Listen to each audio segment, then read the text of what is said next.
Good evening sir. Good evening sir. आपकी आवाज नहीं आ रही है सर,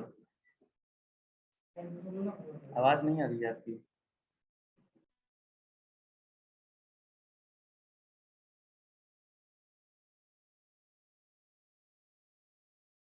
अभी आवाज आ रही है? Yes sir. Okay. Good evening everyone. Good evening sir. So last topic हमने डिस्कस किया था, मुझे लगता है डिस्पर्सिव पावर ना। Yes sir. Dispersive power. So उसी के जैसा एक और टॉपिक है, इसे कहा जाता है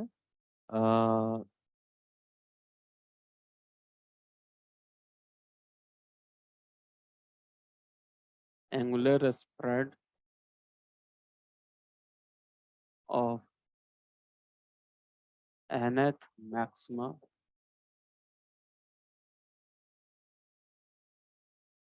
ये angular spread of nth maxima. जैसे देखिए कि अगर आपके पास कोई ऐसा ग्रेटिंग है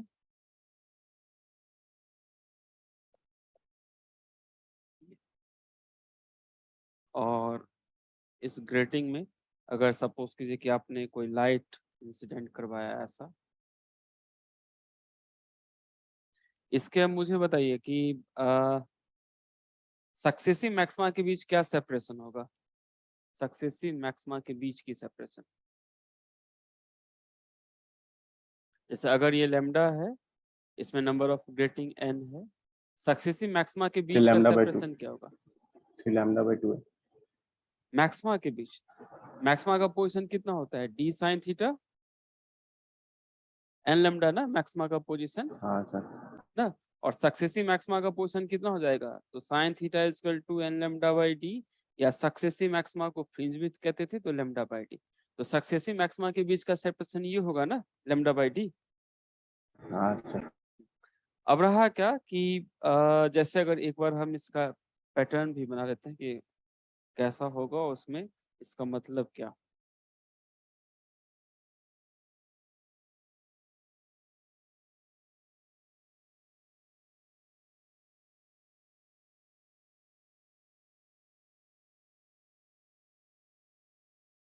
इसको पहले एक बार समझ लेते हैं कि एंगुलर स्प्रेड का मतलब क्या। सो यहाँ पे हमने लैम्डा यूज किया है, ये हमारा स्क्रीन है, और यहाँ पे अगर हम स्पेक्ट्रम देखें, अभी हमने कितना वेवलेंथ यूज किया बच्चा इसमें? सिंगल एक वेवलेंथ है ना। पहले जो हमने यूज किया था वो 2 वेवलेंथ था, अभी सिंगल एक वेवलेंथ था। अब इसका स्पेक्ट्रम कैसा बनेगा? तो सेंटर पे एक हाईएस्ट पीक आएंगे ऐसा, और अगर क्वाइट नैरो स्लिट के लिए अगर होगा तो फिर कैसा आएंगे, यानी सक्सेसिव मैक्सिमा और फिर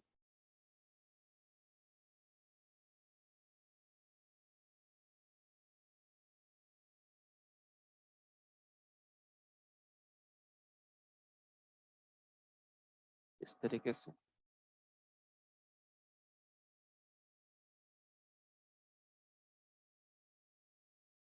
ये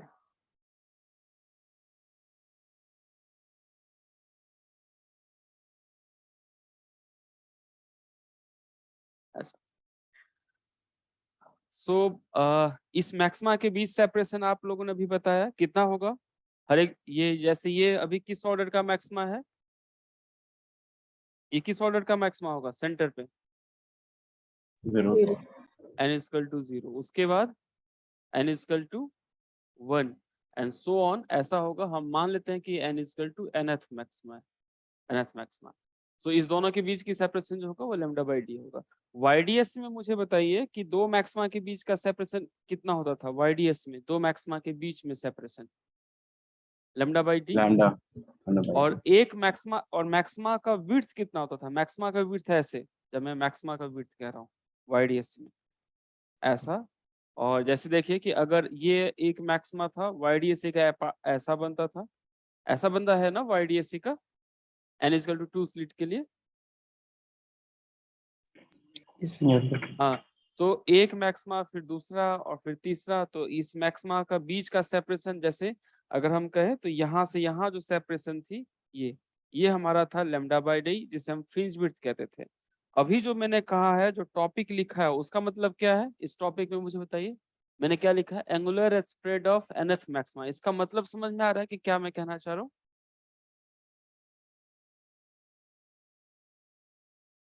जो कोई मैक्सिमा होगा उसका स्प्रेड कितना होगा? स्प्रेड मतलब ऐसा, जैसे देखिए कि ये जो अगर ब्राइट वाला पोजीशन था, ये मैक्सिमा, इस मैक्सिमा की स्प्रेड कितनी है? इस मैक्सिमा की या फिर किसी भी मैक्सिमा की स्प्रेड बताइए। इस मैक्सिमा की स्प्रेड कितनी है किसी भी मैक्सिमा की? 2 लैम्डा बाई ए। लैम्डा ये वाला जो पार्ट था, ये कितना पे बना होगा? ये बना होगा लैम्डा बाई 2d पे। ये वाला जो पार्ट होगा वो कितना पे बना होगा? Lambda by 2d। तो इस दोनों के बीच की सेपरेशन मुझे बताइए कितना? इस दोनों के बीच का सेपरेशन लैम्डा बाई डी ना। Lambda by D. हाँ, तो इस कहानी से क्या सीख आपको मिली कि वाईडीएससी में सेपरेशन बिटवीन मैक्सिमा कितना है? सेपरेशन बिटवीन मैक्सिमा वाईडीएससी में separation between maxima lambda by D, और एक मैक्सिमा की विड्थ कितनी है? एक मैक्सिमा की lambda by D. Lambda by D. तो सेपरेशन भी लैम्डा बाई डी है और विड्थ भी लैम्डा बाई डी है। जैसे अगर मैं ऐसा कहूँ, ये मैक्सिमा जो था, ये मैक्सिमा, इसकी विड्थ कितनी? इसकी विड्थ, तो इसकी भी विड्थ लैम्डा बाई डी। अगर मैं कहूँ कि इस मैक्सिमा से इस मैक्सिमा के बीच की सेपरेशन, तो लैम्डा बाई डी। यानी सेपरेशन भी लैम्डा बाई डी था, विड्थ भी लैम्डा बाई डी था। ये चीज समझ में आया n=2 के लिए? Yes sir. अब मुझे यहाँ बताइए, इसमें सेपरेशन बिटवीन मैक्सिमा कितना है? Separation between maxima lambda by D. Lambda by D. और एक मैक्सिमा की स्प्रेड कितनी है? स्प्रेड जब मैं स्प्रेड में जब कह रहा हूँ, तो ये जो यहाँ वाला पार्ट होगा ना, lambda by D. Lambda by D. ये स्प्रेड ना, जैसे स्प्रेड में कहूंगा तो ये जो 2 कोई लैम्डा मैक्सिमा बाई है, ए सर। ये स्प्रेड, ये स्प्रेड। मुझे बताइए यहाँ पे कितना होगा स्प्रेड? यानी सेपरेशन कितना? तो लैम्डा बाई डी। स्प्रेड कितना होगा इसका? जो रंगीन वाला है सर, जो ब्लू वाला है। हाँ, तो अब की बार आप इसका ना गलत तरीके से आंसर दे सकते हैं कि इसमें भी यानी जो स्प्रेड होगा वो लैम्डा बाई डी ही होगा। ये गलत आंसर होगा ना। वाईडीएससी के लिए तो ये करेक्ट है, बट यहाँ के लिए इनकरेक्ट है। यहाँ जो स्प्रेड होगा वो डिफरेंट होगा, राइट? सेपरेशन तो लैम्डा बाई डी होगा, बट स्प्रेड डिफरेंट होगा। तो एक बार स्प्रेड कैलकुलेट करते हैं कि कितना होगा। स्प्रेड कैलकुलेट करने के लिए बताइए कहाँ से हम शुरू करें? स्प्रेड मतलब क्या? तो जैसे देखिए, ये इसकी पोजीशन है ना, nth मैक्सिमा का ये एंगुलर पोजीशन है, ये nth मैक्सिमा का एंगुलर पोजीशन है थीटा। अब ये कहाँ तक फैला हुआ है, इसको हम क्या कह सकते हैं? ये nth मैक्सिमा का स्प्रेड कहाँ तक बैठा है, कहाँ तक है? स्प्रेड मुझे बताइए इसमें कहाँ तक है? जैसे ये मैक्सिमा है ना, ये मैक्सिमा है यहाँ तक, यहाँ पे हाईएस्ट पीक होगा। उसके बाद धीरे धीरे मैक्सिमा की इंटेंसिटी क्या होती जा रही है? डिक्रीज होता जा रहा है। हाँ, तो फाइनली ये जो कम हो जाएगा, वो कहाँ पे कम हुआ बता सकते हैं क्या कि ये कहाँ पे कम हुआ? ये जो कम हो रहा है, ये कहाँ पे कम हुआ है? सेकेंडरी मिनिमम पे। वेरी गुड ना। तो इसका मतलब हम यानी क्या कहेंगे कि यानी nth मैक्सिमा का स्प्रेड कहाँ तक है, कहाँ तक फैला हुआ है वो? तो अपने सेकेंडरी मिनिमा तक ना। यहाँ से शुरू हुआ, ये nth मैक्सिमा है, और फिर धीरे धीरे घटता गया। कहाँ पे घट के बिल्कुल जीरो हो जाएंगे? तो सेकेंडरी मिनिमा पे। तो सेकेंडरी मिनिमा का जो पोजीशन होगा वो देखिए, यहाँ से अगर हम शुरू करते हैं, यहाँ के बाद वो सेकेंडरी, यहाँ पे जो होगा सेकेंडरी मिनिमा होगा, और nth मैक्सिमा की बाउंड्री खत्म हो जाएगी, वहां पे nth मैक्सिमा स्टॉप हो जाएगा। इसका मतलब स्प्रेड की अगर मैं बात कहूँ, तो ये वाला पार्ट जो होगा, ये डेल्टा थीटा, ये इसका स्प्रेड है, हाफ स्प्रेड है ना बच्चों लोग? क्योंकि फुल स्प्रेड की अगर बात करें तो फुल स्प्रेड यहाँ से यहाँ तक आएगा, ये ना। ये पूरा जो होगा, डेल्टा थीटा को ट्वाइस कर दीजिए तो फुल स्प्रेड हो जाएगी। डेल्टा थीटा जो अभी मैंने लिखा है वो हाफ स्प्रेड है nth मैक्सिमा का। चीज समझ में आई हम क्या कैलकुलेट करना चाह रहे हैं बच्चों लोग? We are trying to find out the angular spread of nth maxima Now the physics is what? Nth maxima will spread up to its neighboring secondary minima, right? वहां तक होगा. So अब अगर इसका मैथमेटिक्स कैलकुलेट करें, यहाँ तक चीजें समझ में आ गए बच्चे लोग? जी Yes, sir. यस अब सर यहाँ पे हम लिखेंगे एंगुलर पोजीशन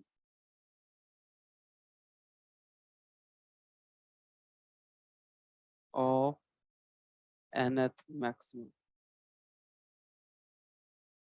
अभी हम डेल्टा थीटा के लिए इंटरेस्टेड हैं कि डेल्टा थीटा के लिए कैसे कैलकुलेट करें. तो डेल्टा थीटा कैलकुलेट करने के लिए होगा क्या कि आप इसकी पोजीशन निकालिए, थीटा आपको पता है, और फिर ये एंगल कितना होगा बच्चा, यानी जहां तक ये स्प्रेड है उस एंगल को हम क्या कहेंगे? Theta plus delta theta. दोनों में माइनस कर देंगे तो डेल्टा थीटा आ जाएगा यस सर ना. ये वाला जो पोजीशन होगा इसको हम क्या कहेंगे? तो ये nth मैक्सिमा है, nth मैक्सिमा ये. और ये वाला पोजीशन क्या है बच्चा? ये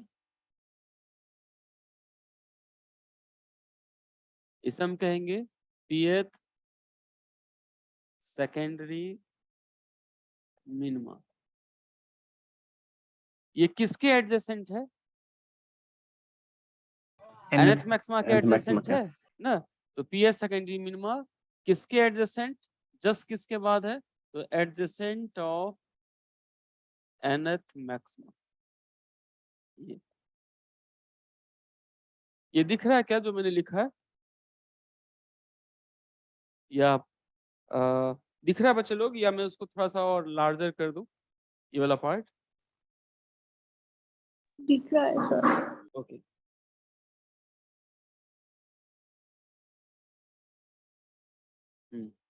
ऐसा. सो ये डायग्राम है पोजीशन ऑफ अच्छा ये शायद थोड़ा और इधर एडजस्ट होगा.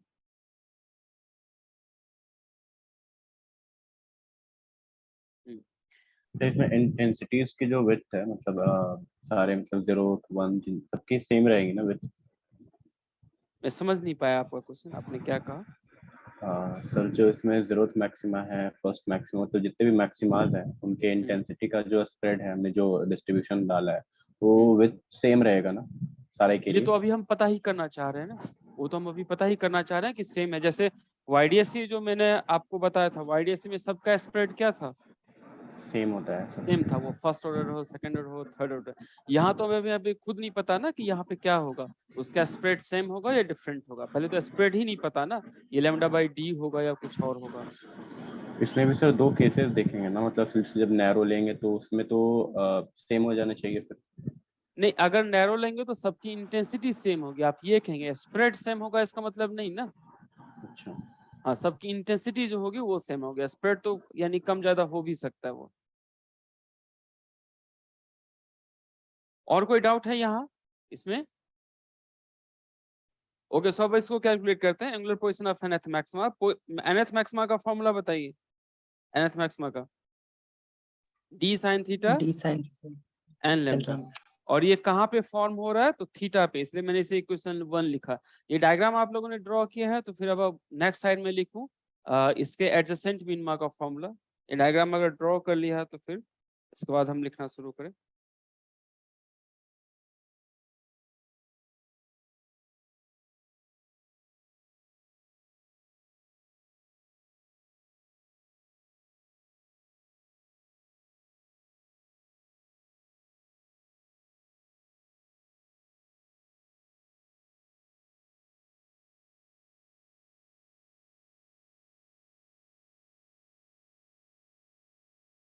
Once you are done, let me know.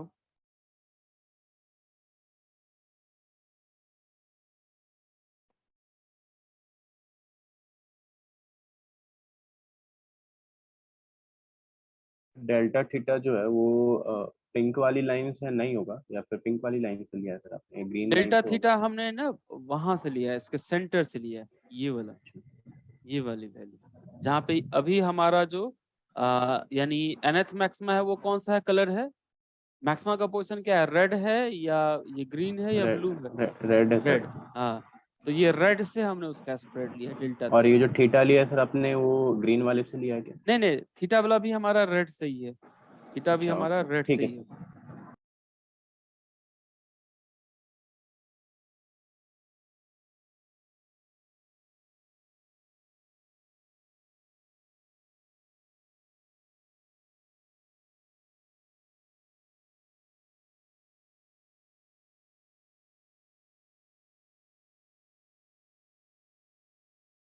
Done, sir.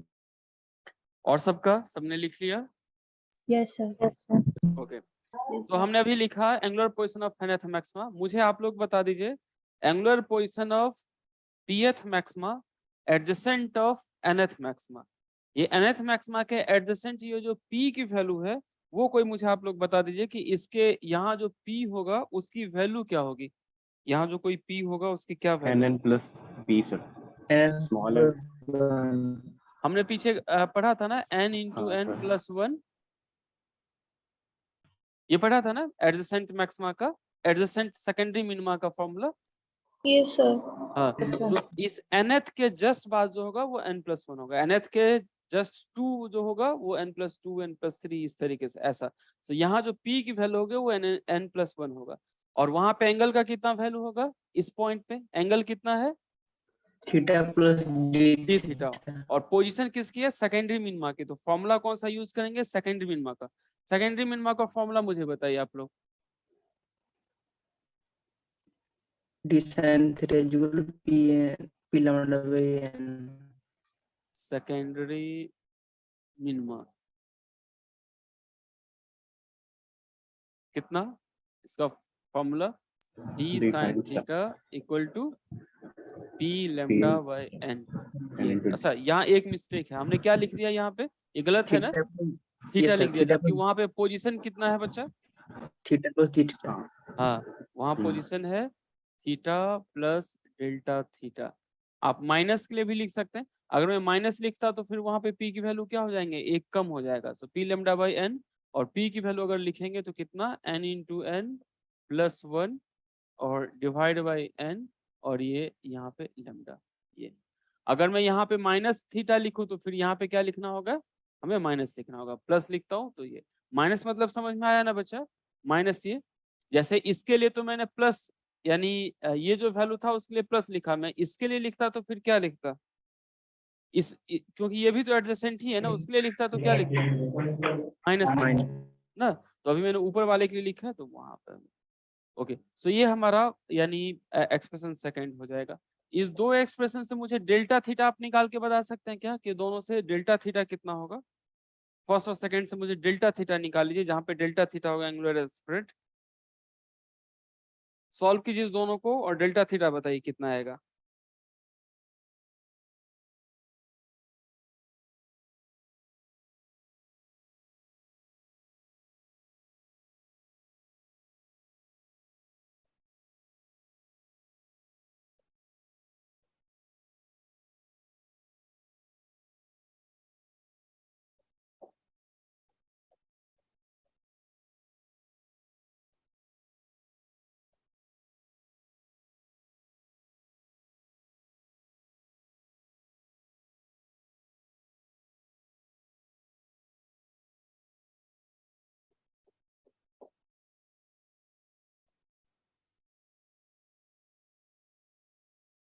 ऐसा हम लिख सकते हैं क्या बच्चा? Yes, sir. अब यहाँ पे हम ये लिख सकते हैं, मुझे बताइए कि यानी ये जो डेल्टा थीटा होगा वो क्वाइट लार्ज होगा या स्मॉल होगा? डेल्टा थीटा की वैल्यू स्मॉल होगा सर। काफी स्मॉल होगा ना, एंगुलर स्प्रेड जो होंगे उसके अमाउंट काफी ज्यादा कम होंगे। तो हम ये लिख लेते हैं कि फॉर अ स्मॉल एंगल,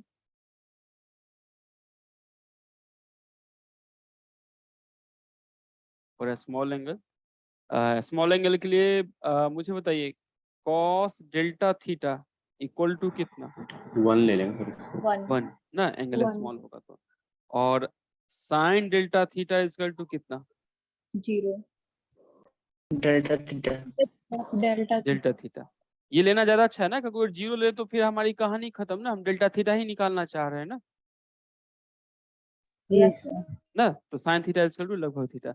इस दोनों को इसमें यूज कीजिए फिर सॉल्व कीजिए। तो हम अगर इसको यूज करें, यूजिंग वी गेट अगर इस दोनों को यहाँ पे हम यूज करें तो फिर क्या आ जाएगा यहाँ पे, ये d और साइन थीटा कॉस थीटा की जगह हमने ये 1 लिखा तो ये आ जाएगा साइन थीटा, इसकी वैल्यू 1।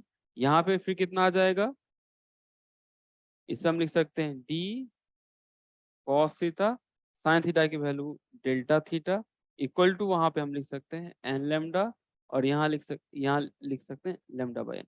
मुझे बताइए यहाँ किसी को कोई तकलीफ है अभी तक जो हमने लिखा है जितना? साइन थीटा और वो मैंने उसकी वैल्यू 1 लिखी है, कॉस थीटा की वैल्यू 1 लिखी है, और यहाँ पे साइन थीटा की वैल्यू डेल्टा थीटा लिखा है। किसी को कोई दिक्कत?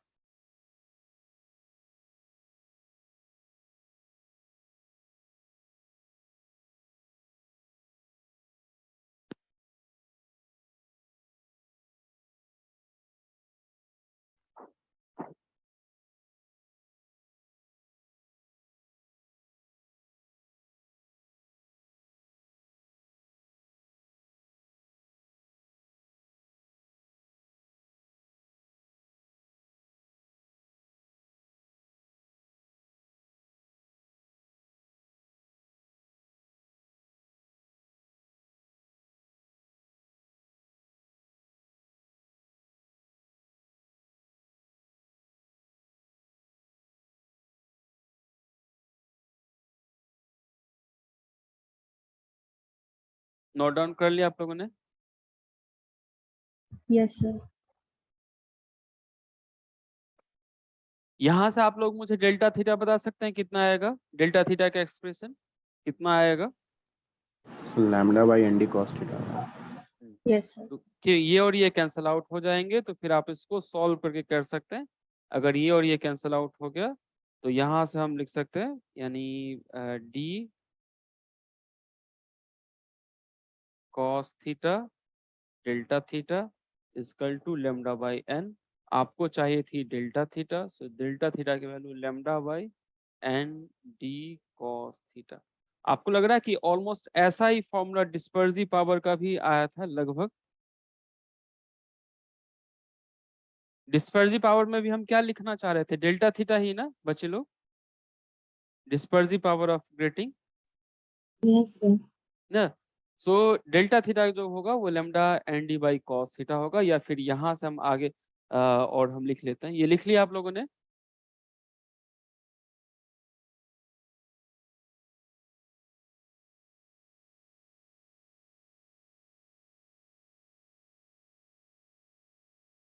Yes, sir. सो यहाँ हो जाएगा क्या, डेल्टा थीटा दैट इज, अभी जो हमारे पास आया वो फुल एंगुलर स्प्रेड है या हाफ एंगुलर स्प्रेड है? डायग्राम देख के मुझे बताइए, फुल एंगुलर स्प्रेड है या half angular spread? Delta theta की value half half, half angular spread. तो इसलिए हम कह सकते हैं कि that is half angular spread of nth maxima is delta theta is equal to lambda divided by nd cos theta। ये ऐसा। अगर कोई आपसे फुल एंगुलर स्प्रेड पूछे तो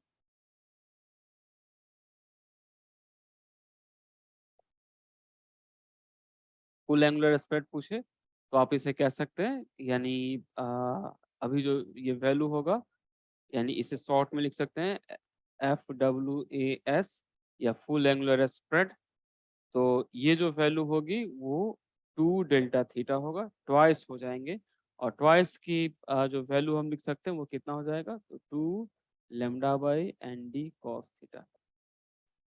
ऐसा फुल एंगुलर स्प्रेड, या जस्ट हम ये वर्ड आपको कंफ्यूज कर सकता है, इतना ही लिखते हैं ऐसा ही। यहाँ मुझे बताइए कि क्या क्या सब टर्म्स आपको बदर कर सकता है। जैसे मुझे बताइए यहाँ पे थीटा क्या है, थीटा क्या बताएगा यहाँ पे?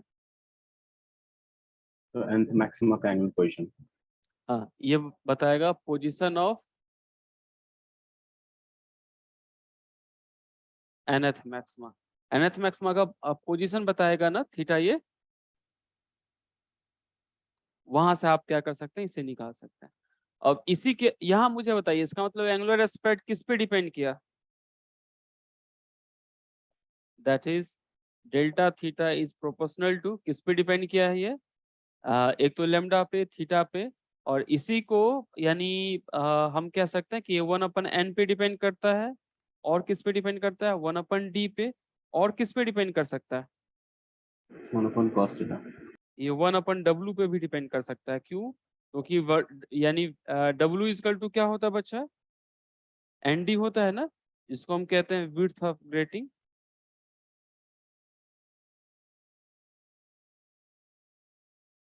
इसका मतलब एंगुलर एस्पेक्ट किस पे डिपेंड करेगा? विड्थ ऑफ ग्रेटिंग पे भी डिपेंड करेगा, कि आपका कितना विड्थ है उस ग्रेटिंग का, उस पे भी डिपेंड कर सकता है। तो delta theta proportional to 1/n या 1/d, या फिर इसको विड्थ। मुझे बताइए मोर एक्यूरेटली किस पे कह सकते हैं? अगर आपके पास ना एक बार जेन्यू ने एक क्वेश्चन पूछा हुआ था जिसमें इसने n दे रखा था, d दे रखा था, w दे रखा था, मुझे बताइए, और ये ऑब्जेक्टिव क्वेश्चन था, यानी MCQ। इसमें मुझे बताइए कि अगर तीन में से कोई एक ही सेलेक्ट करना हो तो आप किसे सेलेक्ट करेंगे? कि एंगुलर एस्पेक्ट किस पे डिपेंड करता है? W पे सर। W पे। हाँ, तो उसने सारे ऑप्शन दे रखे थे, बट होगा क्या कि W वाला हमारा ज्यादा बेटर आंसर होगा, इसलिए डेल्टा थीटा की जो होगी वो proportional to width of grating होगा। आई होप यहाँ तक चीजें समझ में आ गई। किसी कोई डाउट है? सर हाफ एंगुलर स्ट्रेट वाला बता दीजिए एक बार। हाफ नहीं एंगुलर समझा। स्प्रेड, ये अभी तक जो हम निकाले थे इस डायग्राम में, मुझे बताइए ये हाफ एंगुलर स्प्रेड है या फुल एंगुलर स्प्रेड है? ये वाली वैल्यू, ये वाली वैल्यू हाफ है सर। हाफ एंगुलर हाँ स्प्रेड। ठीक है, ठीक समझ गया। फिर फुल क्या होगा? फुल ये होगा ना, फुल पूरा होगा सर। हाँ डेल्टा टू थीटा, ये ऐसा। आया समझ में बच्चे लोग? Yes sir. अब अगर मुझे बताइए, नंबर अगर आप इंक्रीज करते हैं, अगर आपका ग्रेटिंग का नंबर इंक्रीज हो जाता है तो डेल्टा थीटा की वैल्यू क्या होती जाएंगे?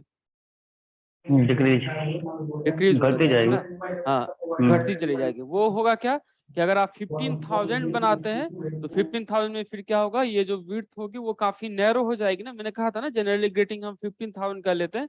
अगर यहाँ एज्यूम कीजिए कि आपका 15,000 का है तो चीजें काफी नैरो हो जाएगी, काफी यानी यानी वो जो लाइंस बनेंगे वो काफी नैरो लाइंस बनेंगे। नैरो लाइंस बनने से फिर क्या होगा, उसकी इंटेंसिटी बहुत ज्यादा हाई दिखेगी, काफी स्पार्कलिंग लाइन दिखेगा, ऐसा दिखेगा वो। इसलिए लार्ज बनाने से एक और फायदा होता है कि यानी एक तो विड्थ काफी पतले होते हैं तो उसको हम इजीली से फाइंड आउट कर सकते हैं, और फिर होगा क्या कि वो काफी स्पार्कलिंग लाइन होगी, काफी तेज लाइट, यानी जितना ही दूर होगा बट उतना ही लाइट, काफी इंटेंस लाइट होगी वो। ये हो गया यहाँ तक। सारे ग्रेटिंग बनाते कैसे हैं? ग्रेटिंग का बहुत सारा प्रोसेस है। पहले तो डायमंड वाले डायमंड से ना ग्लास पे डायमंड से ऐसे ना लाइन ड्रॉ कर देते थे। तो डायमंड का जो टीप होता था वो काफी स्मॉल पार्ट होता है, तो वहां से क्लोजर लाइन ड्रॉ की जा सकती थी, तो लार्ज नंबर ऑफ लाइन हम ड्रॉ कर सकते थे। अब तो यानी फोटो ईचिंग होता है, यानी लाइट यानी ऑब्जेक्ट को रख दिया जाता है, फिर फोटोन से उसकी ईचिंग करवाते हैं, तो अब तो काफी लार्ज नंबर हम उसमें डेवलप कर लेते हैं। आगे एमएससी में जाएंगे तो फिर आप डिटेल से पढ़ेंगे फोटो ईचिंग और ये सब प्रोसेस। यहाँ तक हो गया समझ में? तो ये स्मॉल डी क्या होगा सर? स्मॉल डी, यहाँ पे एन हमारा क्या था? Number of total number of slits. D हमारा क्या था बच्चा? Slit separation. Separation between slit. ये मुझे कोई इसमें से यानी ये बता सकता है कि n इक्वल टू 2 के लिए कितना होगा एंगुलर स्प्रेड? हाँ, यानी angular spread n equal to 2 slit के लिए कितना होगा? Lambda by D cos theta. अच्छा, थोड़ा सा उसको और हम कह सकते हैं, देखिए एंगुलर स्प्रेड अगर मैं ऐसा लिखूं, angular spread for cos theta को भी आप थोड़ा सा सिंप्लीफाई कर टर्म्स में कर सकते हैं, क्योंकि हमारा आंसर कितना था 2 स्लिट के लिए? आंसर कितना था बच्चा एंगुलर स्प्रेड का? lambda by young double slit के लिए एंगुलर D. स्प्रेड का आंसर कितना था? लैम्डा बाई डी ना। yes sir. हाँ, किसी तरीके से आप मुझे जुगाड़ करके यहाँ से लैम्डा बाई डी निकाल के बता सकते हैं कि हाँ सर लैम्डा बाई डी ही होगा। जैसे मैं यहाँ पे लिखूं कि 4 तो उसमें सेकेंडरी मिनिमा कुछ बनेगा नहीं ना? n is equal to 2 slits, n is equal to 2 slits के लिए मुझे बताइए, अगर मैं एंगुलर स्प्रेड की बात कहूँ यानी 2 डेल्टा थीटा या angular spread, full angular spread,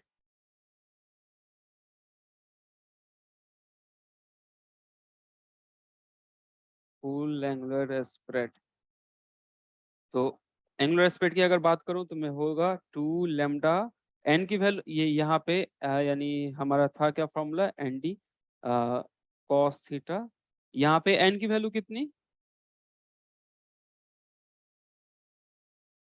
2 slit के लिए n की वैल्यू कितना, 2 ना। तो फिर हम यहाँ पे लिख सकते हैं, यहाँ पे 2 लैम्डा, फिर यहाँ पे 2 डी, और अगर एंगल स्मॉल होगा तो कॉस थीटा को क्या लिखा जा सकता है, 1 1 लिखा जा सकता है ना। हम पीछे हमने यूज किया ना कि फॉर अ स्मॉल एंगल हमने यूज किया था कॉस थीटा की वैल्यू लगभग 1 होगी। तो ये इसे आप कैंसिल आउट कर दी तो फिर कितना आया, ये लैम्डा बाई डी आता दिख रहा है आपको?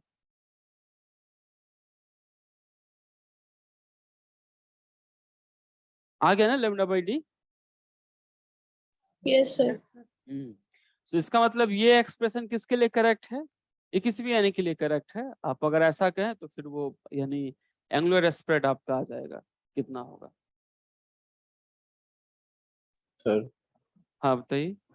सर ये फॉर्मूले में हमने मतलब डेल्टा थीटा जो लिखा था वो उसका यूज करके लिखा था ना, सेकेंडरी मिनिमा वाला कॉन्सेप्ट यूज करके। लेकिन सर अगर आप 2 स्लिट्स के लिए कहते हैं तो उसमें सेकेंडरी मिनिमा तो आएगा ही नहीं। तो अगर हम उससे डिराइव करें तो क्या सर, आप म्यूट हो सर, आपकी आवाज नहीं आ रही है। आप म्यूट है।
सर ने यहाँ पे थीटा स्मॉल क्यों अज्यूम किया है?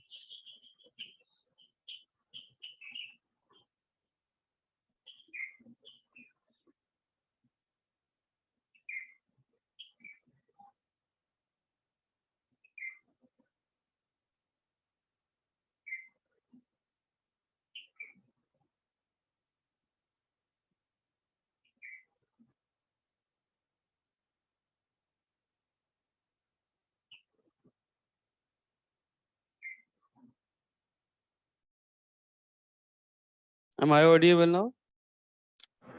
Sir Okay. Yes sir. So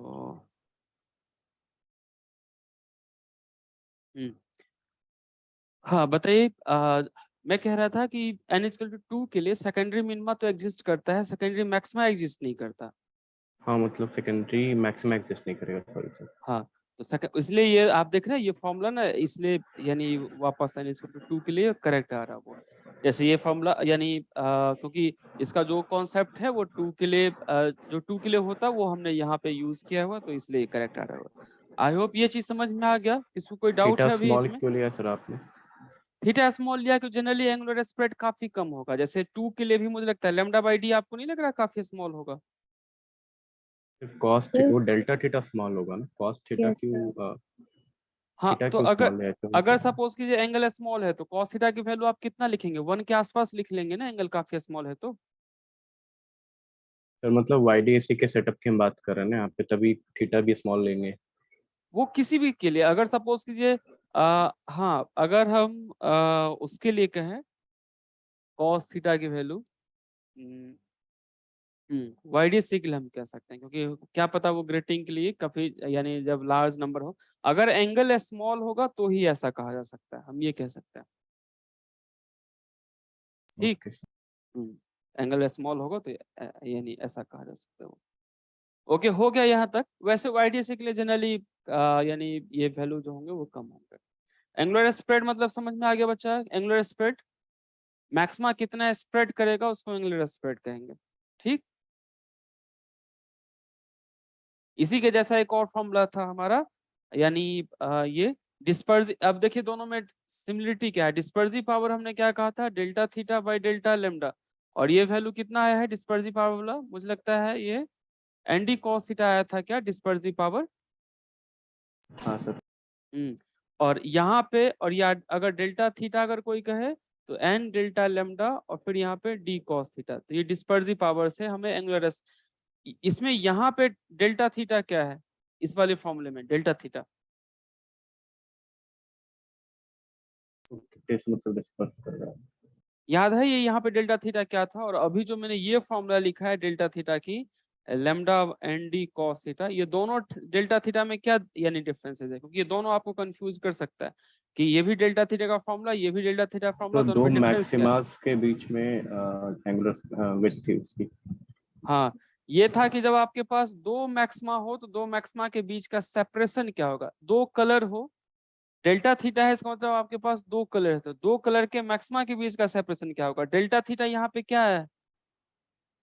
एक कोई जो मैक्सिमा है उसकी स्प्रेड कितनी है? दोनों में डिफरेंस समझ में आ गया? Yes, sir. yes, sir. Right. Yes, हाँ, sir. ये जो है वो दो कलर है तो दो मैक्सिमा बनेंगे, उस दो मैक्सिमा के बीच की सेपरेशन क्या है? तो ये डेल्टा थीटा है। ये यहाँ पे क्या है कि एक ही कलर है और एक कलर का जो मैक्सिमा है वो कितना स्प्रेड है, ये यहाँ पे डेल्टा थीटा है। तो ये दोनों में डिफरेंसेस है। आई होप आपको वो समझ में आ गया होगा। और फिर यानी उस पे हम एक न्यूमेरिकल हम कर लेते हैं क्या स्प्रेड होगा। फाइंड द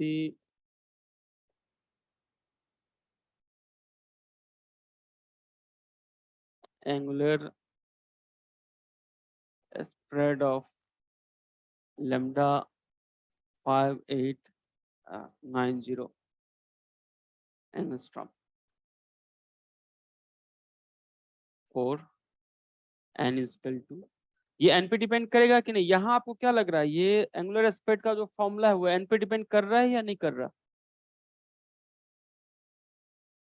डेल्टा थीटा का फॉर्मूला है n पे डिपेंड कर रहा है या नहीं कर रहा? कर रहा कर रहा है है। विड्थ पे। करेगा ना,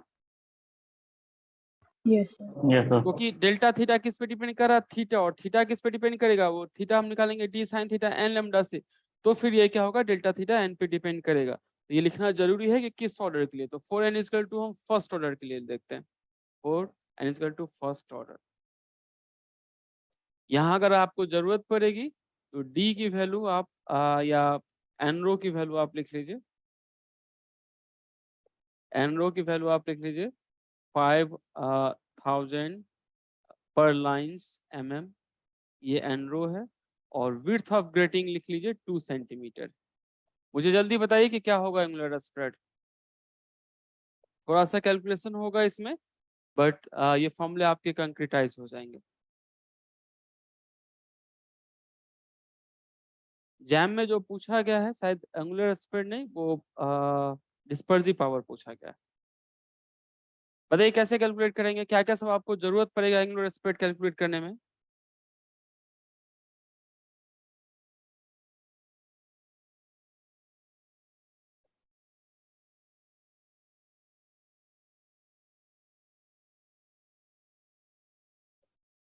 ये थीटा, और इसकी अगर सपोज कीजिए कि कुछ स्प्रेड है, इसकी जो स्प्रेड है, जैसे अगर सपोज कीजिए कि ये यहाँ से, तो ये डेल्टा थीटा, तो अभी हमें डेल्टा थीटा करना था, ये nth मैक्सिमा। डेल्टा थीटा का फॉर्मूला बताइए क्या, angular spread. lambda by n d cos theta. So angular spread delta theta आपको जरूरत पड़ेगी lambda by n D cos theta, ऐसा। इस चीज को एन डी को आप इकट्ठा डब्ल्यू से काम चला सकते हैं ना, वहां से डब्ल्यू जो मैंने दिया हुआ था वो इकट्ठा आप यूज कर सकते हैं ना, तो डब्ल्यू कॉस थीटा ना, डब्ल्यू मैंने एक्सप्रेशन में दे रखा है ना, तो फिर एन और डी की अलग अलग जरूरत नहीं पड़ेगी। तो लैम्डा, लैम्डा आपको मैंने, अच्छा लैम्डा नहीं दिया हुआ था, मान लेते हैं कि यहाँ से जो लाइट फॉल कर रहा है वो लैम्डा आप 500 नैनोमीटर मान लीजिए। तो इसमें एक और चीज मान लीजिए कि lambda equal to 500 nanometre. Sir lambda दिया है ना 5890 एंगस्ट्रॉम। अच्छा अच्छा, वहां दे रखा था, ठीक ठीक। सो 5890 ऐसा।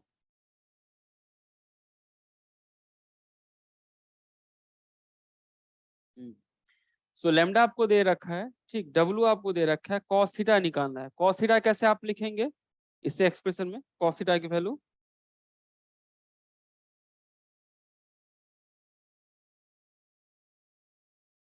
कॉस थीटा कैसे निकालेंगे बताइए, थीटा कैसे निकालेंगे, क्योंकि थीटा निकल जाए तो फिर कॉस थीटा पता चल जाएगा।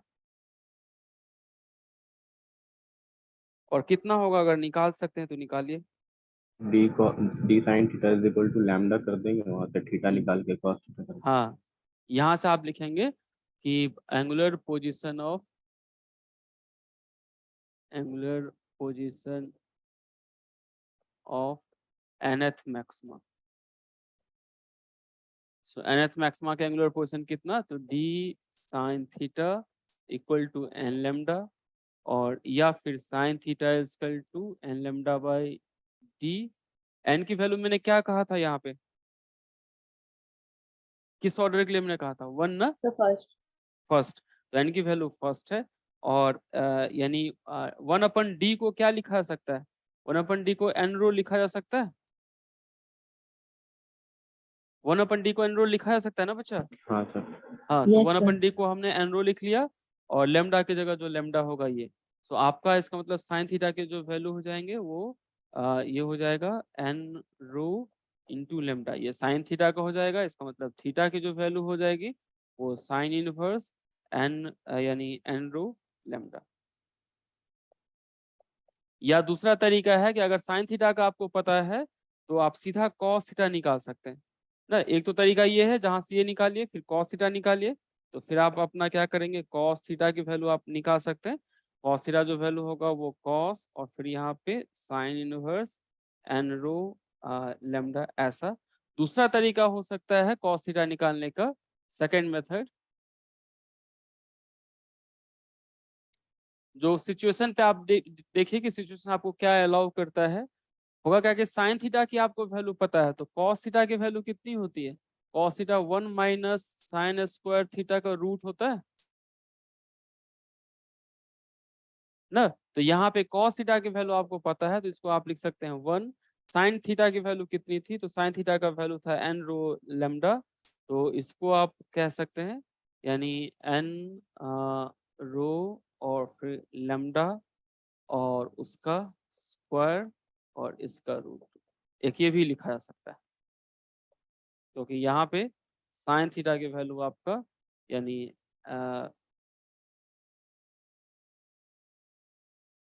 लैम्डा बाई डी, या इसे लिख सकते हैं एन रो लैम्डा, ये था। तो आप यहाँ से भी कॉस थीटा की डायरेक्ट वैल्यू निकाल सकते हैं, वो सिचुएशन पे डिपेंड करेगा कि आपका कैसा और किस तरीके से यानी वैल्यू है। तो आप क्या कर सकते हैं, यहाँ से डेल्टा थीटा की वैल्यू आप आराम से निकाल सकते हैं। डेल्टा थीटा का जो वैल्यू होगा वो हमने क्या कहा है, लैम्डा, और यहाँ पे हमने कहा था डब्लू, कॉस थीटा की वैल्यू कितना, तो 1 माइनस साइन स्क्वायर थीटा की वैल्यू, यहाँ से आप डायरेक्टली भी निकाल सकते हैं। आई होप ये पार्ट कंप्लीट है, मुझे नहीं लगता कोई ज्यादा सर, डाउट होना चाहिए सर, इसमें आपको। पर इसमें वैल्यू ना एक्सीड कर रही है। अगर आपने 5000 ग्रेटिंग्स पर mm मतलब 5000 स्लिट्स पर mm दिया है आपने को, अच्छा मतलब 2.94 आ रहा है। अगर आप अच्छा, mm नहीं वन करके से मीटर, ज्यादा वैल्यू आ रहा है क्या? Yes, हाँ sir. सर, अगर आप अच्छा, mm ना करके सिर्फ m करें ना तब ठीक है फिर। mm की जगह क्या मीटर लिख दूं? हाँ तब सही है फिर। 2.94 10⁻³ आ रहा है, तब हम वो ले सकते हैं, अप्रोक्सीमेशन वाला सब कुछ फिट बैठेगा। 5000 तो काफी ये हो जाएगा। एन रो की वैल्यू अगर मैं कहूँ सो बेटर क्या होगा, इसके अमाउंट को हम बढ़ा देते हैं, इसे सेंटीमीटर कर लेते हैं और यहाँ इसे सेंटीमीटर कर लेते हैं। सेंटीमीटर से भी प्रॉब्लम आ रहा है क्या? देखिए तो सर नीचे में मिली होना ही नहीं है सर, वो मतलब ऐसा है। 50,000 पर सेंटीमीटर कर लेते हैं तो मुझे लगता है फिर प्रॉब्लम नहीं होगी। ठीक है, वैल्यू आप तो बात सेम ही हो गया ना सर इसमें फिर तो। 5000 पर mm और 50,000 पर सेंटीमीटर सेम है ना। Yes, sir. ठीक है, वैल्यू आप थोड़ा सा उस तरीके से एडजस्ट कर लीजिए, क्योंकि अभी मैंने इस तरीके से ये अभी इमीडिएट फ्रेम किया है, तो वो एक बार यानी हमें, या फिर नहीं तो जो वेल नोन वैल्यू है वो हम ले लेते हैं। वेल नोन वैल्यू जो हमारा था वो कितना था? 15,000 पर इंच। वो ले लेते हैं, वो मुझे लगता है शायद प्रॉब्लम नहीं क्रिएट करेगा। 15,000 पर इंच ऐसा, या जो भी हो, यानी प्रोसेस आपको पता है तो आप उस तरीके से एग्जीक्यूट कर लीजिए। अगर आपको आंसर चाहिए रीजनेबल तो फिर आप इसके लिए यहाँ से यूज कर लीजिए। एक बार चेक करके बताइए कि इसके साथ आ रहा है कि नहीं आ रहा। ये पार्ट हो गया। सर हाँ बताइए। सर अगर क्वेश्चन में एंगुलर स्प्रेड पूछा है तो हम हाफ एंगुलर स्प्रेड ही निकालेंगे। हाँ जनरली ना क्वेश्चन में पूछा जाएगा, ये कहा लिखा होगा कि एंगुलर यानी एंगुलर स्प्रेड या हाफ एंगुलर स्प्रेड। तो अगर सपोज कीजिए कि आपको एंगुलर स्प्रेड निकालना है तो जो जो भी चीजें होगी उसको आप यानी 2 थीटा से मल्टीप्लाई करना होगा। तो अगर मैंने यहाँ पे हाफ एंगुलर स्प्रेड लिखा है तब तो फिर ये सही है, लेकिन अगर जस्ट एंगुलर स्प्रेड लिखा तो फिर आपको क्या करना पड़ेगा, जो फाइनल आंसर आएगा उसको 2 थीटा से मल्टीप्लाई करना पड़ेगा। तो यहाँ पे ना हम ये वर्ड लिख लेते हैं, ये अभी हाफ है। फुल अगर होगा तब तो फिर 2 थीटा से मल्टीप्लाई करना होगा। तो यहाँ 2 मल्टीप्लाई करेंगे 2 डेल थीटा। हाँ 2 डेल थीटा। अगर जस्ट एंगुलर स्प्रेड लिखा हो तब तो 2 डेल थीटा होगा, हाफ एंगुलर स्प्रेड लिखा हो तब तो डेल्टा थीटा होगा। जनरली हाफ एंगुलर स्प्रेड पूछा गया है अभी तक, जो भी जिसने भी पूछा है।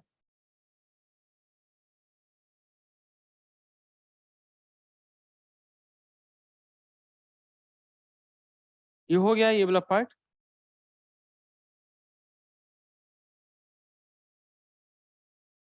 बच्चे लोग ये समझ में आ गया? रेस्ट ये कैलकुलेशन आप कर लीजिएगा घर पे। Yes sir. ठीक, सो एंगुलर स्प्रेड ऑफ मैक्सिमा इस तरीके से। लास्ट हमारा इसका टॉपिक बच रहा है, that is the resolving power of grating. Sir वो प्रीवियस स्लाइड दिखाइएगा। अच्छा कर देता हूँ।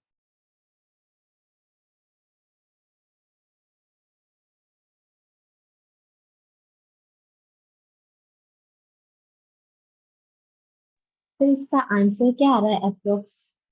आंसर तो ना अभी मैंने क्वेश्चन ये इमीडिएटली फ्रेम किया था तो इसलिए डेटा इधर उधर है। आंसर आप लोग सारा एक बार डिस्कस करके ग्रुप में कर लीजिए कि कितना आ रहा है। So okay sir. Somehow reasonable answer आना चाहिए।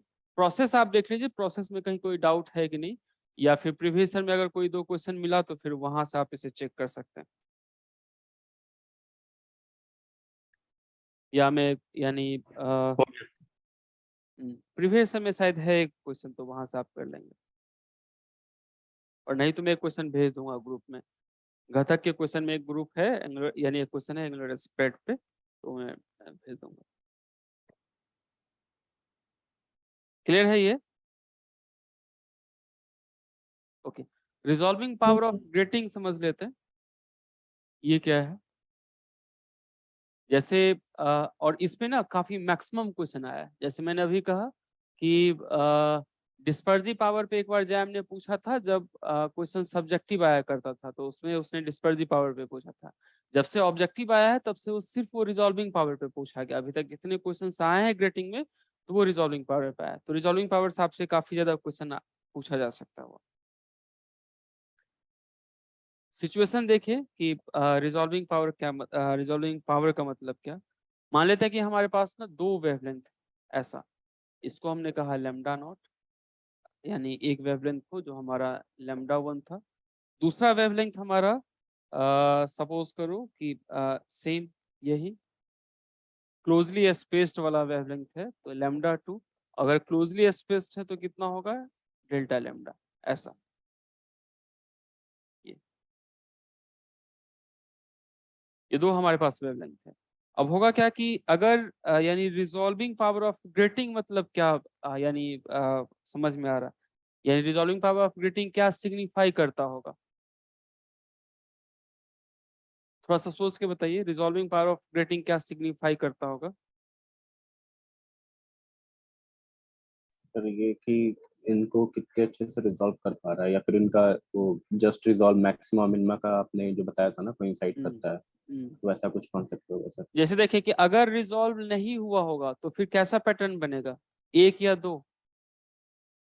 एक। एक बनेगा, क्योंकि होगा क्या कि ये दोनों काफी क्लोजली स्पेस्ड वेवलेंथ है। और इन एक्चुअल में ऐसा होगा कि ये वेवलेंथ ना बिल्कुल इसी पे सुपरपोज होगा। ये वेवलेंथ यानी जब हम इस पे फॉल करवाएंगे तो एक्चुअली एक ही बीम होगा, ये दोनों बिल्कुल एक दूसरे पे सुपरपोज होगा। अब होगा क्या कि ये अगर दो वेवलेंथ है, दो तरीके से कह सकते हैं कि अगर ये दो, या अभी हमने कोई लाइट फॉल करवाया, लाइट फॉल करवाने में यानी अगर ये इससे दो डिफरेंट स्पेक्ट्रम बनाता है, इसका मतलब इसमें क्या थे, दो वेवलेंथ है। या पहले से हमें पता है कि इसमें दो वेवलेंथ है, तो फिर वहां हम अंदाजा लगा सकते हैं कि अलग बन रहा है कि नहीं बन रहा है। जैसे देखिए कि हमने सोडियम लाइट लिया, सोडियम लाइट में हमें पता है किसी और सारे एक्सपेरिमेंट से कि इसमें दो वेवलेंथ है, तो सोडियम लाइट हमने यूज किया। अब हमारे पास कोई ऐसा ग्रेटिंग है जो कैपेबल नहीं है इसको रिजॉल्व करने के लिए, तो ये सोडियम लाइट कैसा, येलो जैसा दिखता है, तो इसका पैटर्न क्या बनेगा, एक ही येलो की पैटर्न बनेगी और एक ही स्पेक्ट्रम बनेगा। हर एक जगह एक ही मैक्सिमा, जैसे फर्स्ट ऑर्डर की मैक्सिमा तो एक ही बनेगी, सेकंड ऑर्डर की मैक्सिमा तो एक ही बनेगी, अगर ये ग्रेटिंग इसको रिजॉल्व नहीं कर पाता है। और अगर हमारा ग्रेटिंग पावरफुल है तो ये जो सोडियम लाइट लेंगे, येलो लाइट, उसको फिर क्या करेगा, दो में रिजॉल्व कर देगा। तो जो कोई ग्रेटिंग सोडियम लाइट को अगर वो दो में रिजॉल्व कर देता है, दो अलग अलग स्पेक्ट्रम बनाता है, जैसे फर्स्ट ऑर्डर का भी अगर हमारे पास दो स्पेक्ट्रम हुए, सेकंड ऑर्डर का भी हमारे पास दो स्पेक्ट्रम हुआ, तब तो कहेंगे किसी ने रिजॉल्व कर दिया। अगर नहीं कर पाता तो हम कहेंगे कि ये ग्रेटिंग रिजॉल्व नहीं कर पाया है, इसकी पावर क्या है, यानी इसकी जितनी रिक्वायर्ड है उससे कम है वो। इसका रिजोल्यूशन के लिए कॉन्सेप्ट अगर हम यूज करें, पहले एक बार डिफाइन कर लेते हैं कि क्या होता है। So resolving power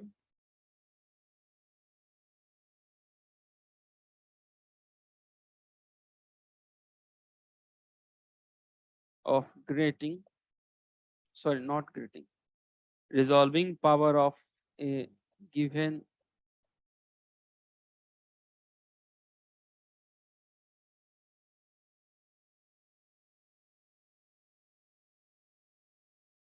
of a given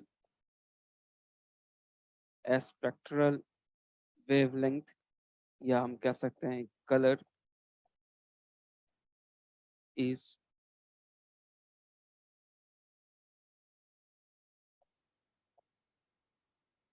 defined as, यानी जब कभी कोई कलर हम यूज कर रहे हैं, जैसे ये कलर हमने अभी यूज किया जिसमें दो वेवलेंथ है, एक लैम्डा नॉट और डेल्टा लैम्डा। अब इसको कोई ऑप्टिकल इंस्ट्रूमेंट रिजॉल्व कर पाएगा या नहीं, तो उसके लिए रिजॉल्व यानी रिजॉल्विंग पावर का डिफिनीशन क्या है, तो आरपी को हम डिफाइन करते हैं किसी कलर के लिए कि lambda divide by delta lambda. ऐसा अभी जो हमने ये फॉर्मूला लिखा है वो ग्रेटिंग के लिए लिखा है या कलर के लिए लिखा है, इसमें क्या चीज इन्वॉल्व है, ग्रेटिंग का ग्रेटिंग कैसा किस तरीके से है वो इन्वॉल्व है, या कलर कैसा है वो इन्वॉल्व है? कलर कलर का है बस सर। कलर कैसा है। तो ये जनरली हम कभी कभी कहते हैं कि ये जो आपने इंसिडेंट करवाया है उसकी रिक्वायर्ड रिजॉल्विंग पावर क्या है। ये इसे समहाउ समझने के लिए हम ये कह सकते हैं कि ये है यानी रिक्वायर्ड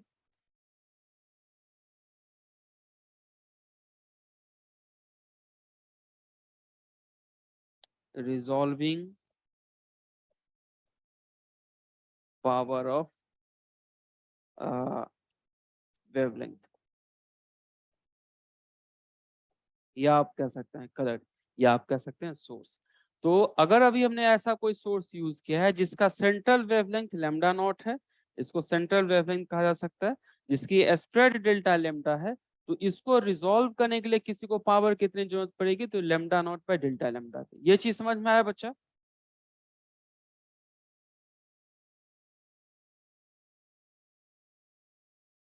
ये चीज समझ में आया ना? अभी जब हम Yes, sir. अभी अभी जो हमने रिजॉल्विंग कहा, ये ग्रेटिंग से कोई लेना देना नहीं है, ये इस पे कैसा फॉल कर रहा है उससे लेना देना। यानी समहाउ कि इस जैसे ये कलर है, अब होगा क्या कि इसको अगर हमें रिजॉल्व करना है तो ग्रेटिंग हमें इस तरीके से डिजाइन करना होगा कि इस कलर को रिजॉल्व कर पाए, या फिर अगर इसी कलर को प्रिज्म के थ्रू रिजॉल्व करवाना है तो प्रिज्म हमें इस तरीके से डिजाइन करना होगा कि इसको वो अलग अलग स्पेक्ट्रम बनाए। तो ये इस कलर की रिक्वायरमेंट है कि इतना अगर कोई ऑप्टिकल इंस्ट्रूमेंट का रिजॉल्विंग पावर होगा तो इस कलर को अलग अलग देख सकता है वो, राइट? तो ये ऐसी रिक्वायरमेंट है वो। जैसे इसको आप इस तरीके से एनालॉगी कर सकते हैं कि मान लीजिए कि हम मार्केट में गए और हमारे पास 100 रुपीज थे, और वहाँ जो जूते बिक रहे थे उसके प्राइस थे 50 रुपीज ना। अब होगा क्या कि जूते की प्राइस जितना होगा हमारे पास पैसा क्या हो सकता है, या तो उसके प्राइस से कम होगा हमारे जेब में, या उसके प्राइस से ज्यादा होगा, या हमारे यानी जितने जूते का दाम था एग्जैक्टली उतना ही हमारे पास प्राइस होगा। 3 कंडीशन हो सकता है ना बच्चा? यस हाँ सर। सर। अब बताइए कि अब हमारे पास जूते का दाम 50 रुपीज था, बट हमारे पास 50 रुपीज से कम पैसे थे, तो बताइए अभी not resolve, well resolve, just resolve वाला केस आएगा? Not resolve.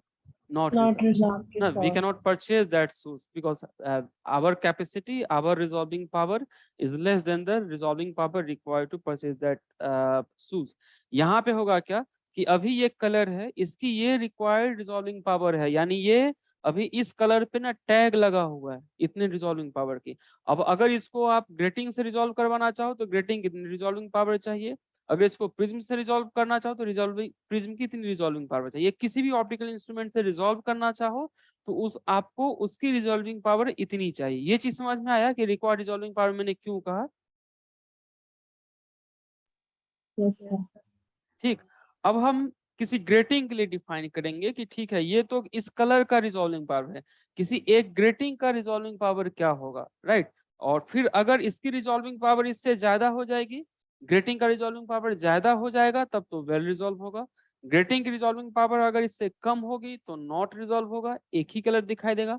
और अगर ग्रेटिंग की रिजॉल्विंग पावर बहुत ही ज्यादा होगा तो हम इसको क्या कहेंगे, वेल रिजॉल्व कहेंगे। क्लियर है ये? Yes. हाँ, अब इसका जरा हम एक बार निकाल के देखते हैं कि कैसे हम निकाल सकते हैं। मान लेते हैं कि इसमें नंबर ऑफ स्लिट n है, और ये जो होगा वो 2 डिफरेंट स्पेक्ट्रम क्रिएट करेगा यानी वहां पे। सो अगर हम इसका येलो वाले का स्पेक्ट्रम देखें तो समहाउ ऐसा बनेगा। इसको थोड़ा सा पास ले आते हैं।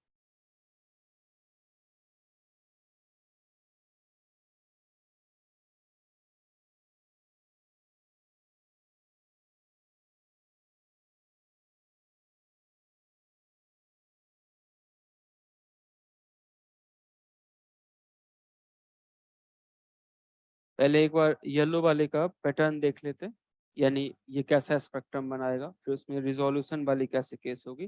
जैसे सेंटर पे अगर हमने कहा तो सेंटर पे येलो लाइन का पैटर्न बना, फिर सपोज कीजिए कि ऐसा इस तरीके से, फिर यहाँ पे येलो लाइन की पैटर्न बनी, और फिर इस तरीके से, और सिमिलरली यहाँ पे ये येलो लाइन ऐसा पैटर्न बनेगा। अगर ये रिजॉल्व नहीं होगा तो फिर क्या होगा, आपको एक ही स्पेक्ट्रम दिखाई देगा, ऐसा एक ही स्पेक्ट्रम दिखाई देगा, क्योंकि हमने जनरली अगर 2 कलर यूज किया है तो 2 कलर के साथ एक ही ऐसा दिखाई देगा अगर रिजॉल्व नहीं होगा। अगर रिजॉल्व हो जाएगा तो फिर क्या होगा, आपको 2 कलर दिखाई देंगे। तो यहाँ पे सपोज कीजिए कि अभी एक और कोई कलर है तो उसका क्या होगा, सेंट्रल वाले का क्या होगा, सेंट्रल वाले दोनों एक ही जगह पे बनेंगे ना, इसका इसका भी मैक्सिमम यहीं पे बनेगा ना। Yes, इसका sir. मैक्सिमा क्या एक ही जगह पे बनेगा, क्योंकि दोनों का पाथ डिफरेंस 0 है, तो दोनों का मैक्सिमा एक ही जगह पे बनेगा। अब ये दोनों रिजॉल्व होंगे, इसके लिए क्या कंडीशन होना चाहिए, किसका मैक्सिमा से किसके मिनिमा पे फॉल करना चाहिए? एक के मैक्सिमा पे दूसरा मिनिमा फॉल करना चाहिए Yes, sir. तो समहाउ ये कैसा होगा, सपोज कीजिए ऐसा ये, और यहाँ भी हम ये ले लेते हैं। अब अगर ये रिजॉल्व होगा तो फिर क्या होगा कि इसका मैक्सिमा, इस कलर का मैक्सिमा इसके मिनिमा पे, सॉरी उसके मैक्सिमा पे अगर इसका मिनिमा फॉर्म हो जाता है,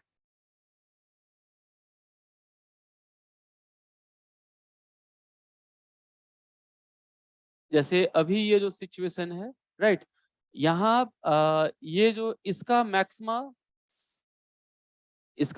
क्या सेकंड वाले यानी इस वाले के मिनिमा पे फॉल कर रहा है। तो अगर हम कलर का नाम कहें, यहाँ पे दो हमारे पास कॉन्साइडिंग पोजीशन है, मान लेते हैं कि ये, और यानी कहाँ पे ये कॉन्साइड कर रहा है, तो मान लेते हैं ये पोजीशन। मुझे बताइए कि इस दोनों में किसका मैक्सिमा और किसका मिनिमा लूं मैं, यानी किसका मैक्सिमा किसके मिनिमा से कॉन्साइड कर रहा है, कौन सा वेवलेंथ लूं, लैम्डा 1 या लैम्डा 2, यानी लैम्डा 1 का मैक्सिमा कॉन्साइड कर रहा है लैम्डा 2 के मिनिमा से, या लैम्डा 2 का मैक्सिमा कॉन्साइड कर रहा है लैम्डा 1 के मिनिमा से, कैसे हम डिसाइड कर सकते हैं? तो N1 M1 वाला कर सकते हैं, उससे करना। मुझे बताइए यानी दो मैक्सिमा है, एक तो ये मैक्सिमा और एक ये मैक्सिमा ना, एक यहाँ पे बना है एक यहाँ बना है। लोएस्ट मैक्सिमा किसका होगा, लैम्डा 1 का या लैम्डा 2 का? तो लैम्डा नॉट का होगा, मतलब लैम्डा 1 का। हाँ, लैम्डा नॉट का क्या होगा, लोएस्ट मैक्सिमा होगा ना। यस सर, और क्योंकि थीटा लैम्डा, उसका कम है। हाँ तो इसका, और लैम्डा 2 का यानी लोएस्ट मैक्सिमा हो, लैम्डा नॉट का लोएस्ट मैक्सिमा होगा, और लैम्डा 2 का जो होगा उससे हाईयर मैक्सिमा होगा। इसका मतलब कि ये वाला जो पार्ट है अभी, ये ठीक, ये अभी हमारा लैम्डा 2 का मैक्सिमा है।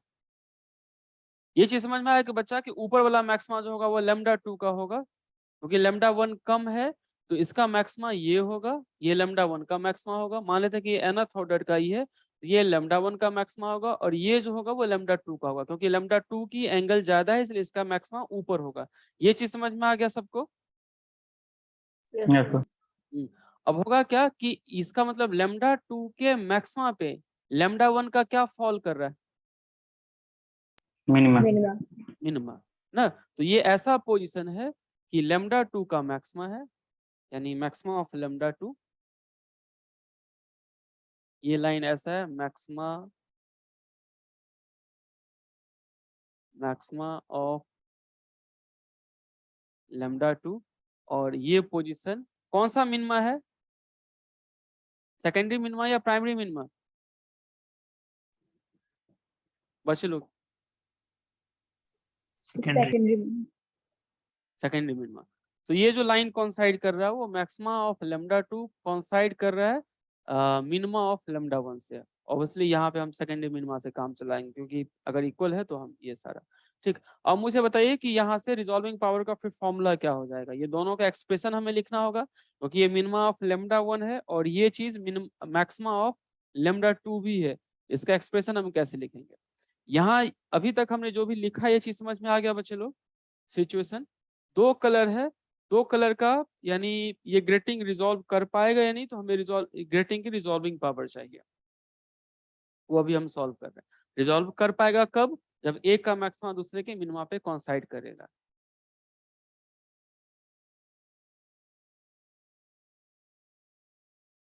क्लियर है ये?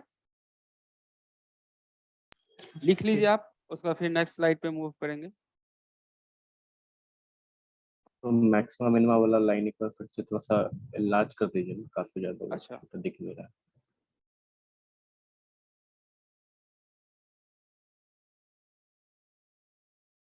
ये देखो, बिल्कुल बता दीजिए, वो समझ में हाँ अच्छे से। ये हमने कहा ये जो लोएस्ट वाला है, या इसे एक बार ना थोड़ा सा री डायग्राम ड्रॉ करता हूँ तो सर फिर। हाँ सर ये बताइए, जस्ट रिजल्ट वाला केस है ना, क्या कर रहे हैं, जस्ट? ये जो केस आपने लिया है वो तो जस्ट रिजल्ट वाला केस ना। हाँ जस्ट रिजॉल्विंग रिजोल्यूशन वाला केस है, यानी ये हमारा यहाँ पे मिनिमा फॉर्म हो रहा है।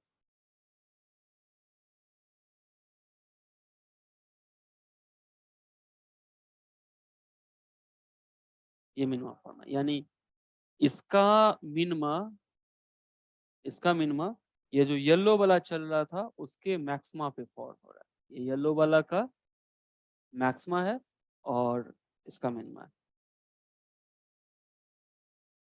ऑर्डर की हम बात करें तो दोनों की ऑर्डर सेम है और ये वाला पोजीशन λ1 का।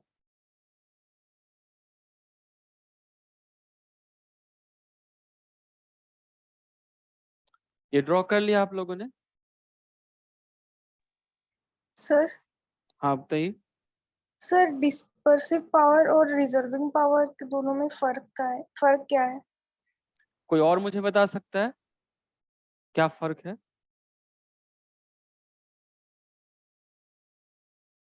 Anyone else? डिस्पर्सिव मतलब सर वो उसके सर कितने उसमें मतलब कितने वेवलेंथ है उसको अलग अलग कर देना। और ये भी तो और अलग अलग ही रिसॉल्विंग करता का, है ना। हाँ सर। फिर दोनों में अंतर? रिजॉल्विंग में सर वो कितने तो ज्यादा अच्छे से वो अलग अलग कर देता है। मतलब इसमें जो फ्रिंज है सर वो क्लियर दिखाई देते हैं, क्या हो सकता है? सर इसमें हम शायद जस्ट रिजॉल्व कर रहे हैं, मतलब जस्ट रिजॉल्व वाला कॉन्सेप्ट यूज कर रहे हैं, और उसमें हम सर बिल्कुल वेल रिजॉल्व वाला केस देखते थे। थोड़ा मतलब बहुत काफी क्लोज है आंसर आपका। और कोई कह सकता है? लगभग ठीक है आंसर, आप सबके लगभग ठीक है। जैसे देखिए डिस्पर्सिव पावर में ना दो मैक्सिमा कितना सेपरेटेड है बस हमें उससे लेना देना है। वो रिजॉल्व है नहीं है क्या है उसका कोई यानी वो नहीं, कंसर्न नहीं है। वो डेल्टा थीटा जो आ रहा है वो रिजॉल्व होके भी आ रहा होगा, नहीं भी रिजॉल्व होके आ रहा है वो काफी वाइड सेपरेटेड भी होगा। हमें बस कंसर्न क्या है ये पता करना है कि दो मैक्सिमा जो है, एक λ1 का मैक्सिमा एक λ2 का मैक्सिमा, उस दोनों के बीच स्प्रेड कितनी है, सॉरी उस दोनों के बीच सेपरेशन कितना है, बस उतना सा कंसर्न है। क्लियर है ये? और यस। रिजॉल्विंग पावर में क्या है कि हमें वो पॉइंट निकालने हैं कि अगर उससे कम हो गया तो नहीं दिखेगा, उससे ज्यादा हुआ तो दिखना शुरू होगा। तो क्रिटिकल यानी डेल्टा थीटा निकालना है जहां पे वो हमें दिखना शुरू हो जाए। उससे कम हो तो नहीं दिखे, उससे ज्यादा हो तो दिखना शुरू हो। तो ये वो क्रिटिकल वैल्यूज है डिस्पर्सिव पावर का। डिस्पर्सिव पावर मतलब कि दोनों में क्या एंगुलर सेपरेशन है, ठीक है। वो जैसे अगर सपोज कीजिए आप घर से किसी माउंटेन को देख रहे हैं तो दो माउंटेन के पीक के बीच क्या सेपरेशन होगा, वो डिस्पर्सिव पावर है। भले वो आपको अपने घर से दिखाई दे रहा हो या नहीं दिखाई दे रहा हो, लेकिन अभी वो आप यानी उसमें कितना सेपरेशन होना चाहिए कि आपको अपने छत से भी माउंटेन दिख जाए, उसको रिजॉल्विंग पावर कहें। आया समझ में ये? Yes sir. Yes sir. हाँ, कितना सर सेपरेशन है दो माउंटेन के बीच, वो जस्ट डिस्पर्सिव पावर है। वो दो माउंटेन का पीक है, वहां पे कितनी सेपरेशन है, ये डिस्पर्सिव पावर। कितना अलग अलग वो ग्रेटिंग दोनों माउंटेन को अलग अलग दिखाता है तो वो डिस्पर्सिव पावर। रिजॉल्विंग पावर मतलब इस बात का कंसर्न है कि कितना कम से कम सेपरेशन हो कि वो आपको दिख जाए। ये दोनों में डिफरेंस है। और कोई डाउट है इसमें? मैंने कहा कि इससे ज्यादा न्यूमेरिकल साथ हैं, तो कुछ भी डाउट हो रहा हो अभी तो आप पूछ लीजिए। प्रीवियस ईयर में बहुत सारे क्वेश्चन है रिजॉल्विंग पावर के।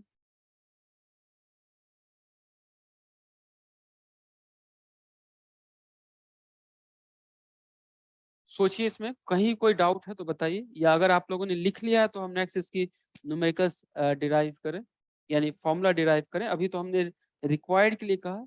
ग्रेटिंग का कितना रिजॉल्विंग पावर होता है हो वो गया हम। सर। सर हाँ सर बताइए। अगर कोई इंस्ट्रूमेंट हम यूज कर रहे हैं जिसका रिजॉल्विंग पावर जो है, मतलब कि वो जो रिक्वायर्ड वैल्यू है उसके इक्विवेलेंट या उससे कम है, सर तो उससे हम डिस्पर्सन तो नहीं कैलकुलेट कर सकते ना, मतलब कितना डिस्पर्जन अभी भी होगा बट वो इतना होगा कि आपको दिखाई नहीं देगा। अच्छा। हाँ हाँ मतलब नहीं डिस्टिंग्विश नहीं कर पाएंगे हम दो पीक्स में। हाँ, उसके बीच कुछ ना कुछ तो, जैसे देखिए ये लाइन और फिर ये लाइन, या ऐसा यहाँ करके एक देखते हैं। जैसे एक लाइन ये है और फिर दूसरा लाइन ये दोनों के बीच एंगल कितना है? Almost zero. जीरो। तो होगा क्या कि डेल्टा थीटा अभी कुछ ना कुछ तो जरूर होगा माइक्रो लेवल पे, बट हमें ये रिजॉल्व नहीं हो पाया। वो जितना होगा वो ठीक है अपनी जगह, बट वो हमें रिजॉल्व नहीं हो पाया। हमारा आई जिसको अलग अलग नहीं देख पाता है, बट इसी को थोड़ा सा अगर हम वो करते हैं, देखिए अगर इससे शायद हो जाए।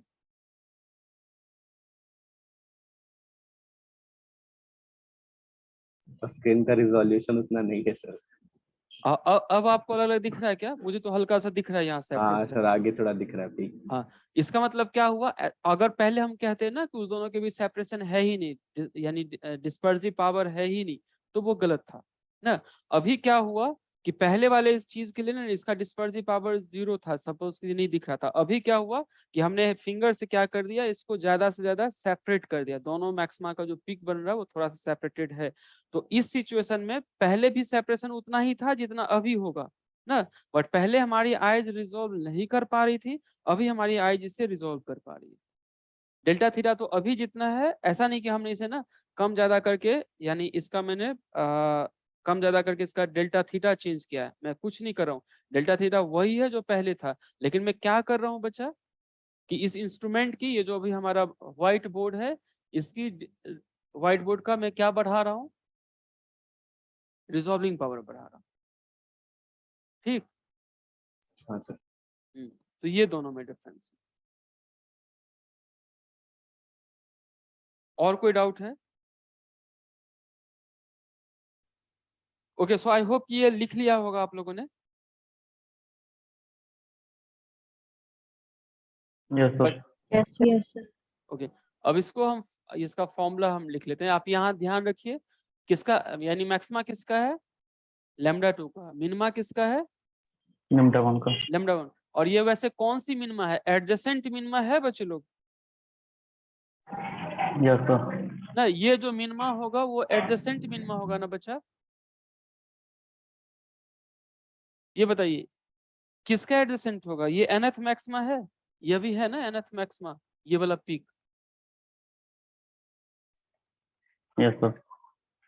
सब बताइए, ये nth मैक्सिमा सबको दिख रहा है कि nth मैक्सिमा है बच्चे लोग? और ये यानी ये nth मैक्सिमा है, ये जो व्हाइट वाला है ये nth मैक्सिमा है ये। और ये जो पॉइंट जहां पे कॉन्साइड कर रहा है वो यानी nth मैक्सिमा का सेकेंडरी मिनिमा है ना, जहां पे कॉन्साइड कर रहा है इस वाले पॉइंट पे। बताइए आप लोग, जहां पे कॉन्साइड कर रहा है वो पॉइंट क्या है? ये लैम्डा 1 का सेकेंडरी मिनिमा है ना, लैम्डा 1 का secondary minima. Yes sir. Yes sir. हाँ सर। तो इसका पी का वैल्यू क्या होगा वहां पे, पी की वैल्यू ये, राइट। तो पी हम वहां पे यूज करेंगे। अब चलिए इसे हम एक बार लिख लेते हैं, मैक्सिमा का फॉर्मूला। तो position of nth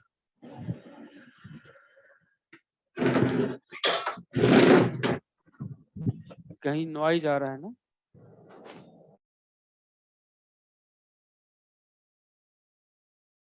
position of nth maxima d sin theta equal to, मान लेते हैं n लैम्डा। लैम्डा वाला पार्ट अभी मैं छोड़ देता हूँ, क्योंकि मुझे लग रहा है कि अभी भी किसी को डाउट होगा कि लैम्डा 1 नीचे होगा या लैम्डा 2 ऊपर होगा। तो लैम्डा 1 हम बाद में एडजस्ट कर लेंगे। सो n लैम्डा। और position of pth secondary maxima minima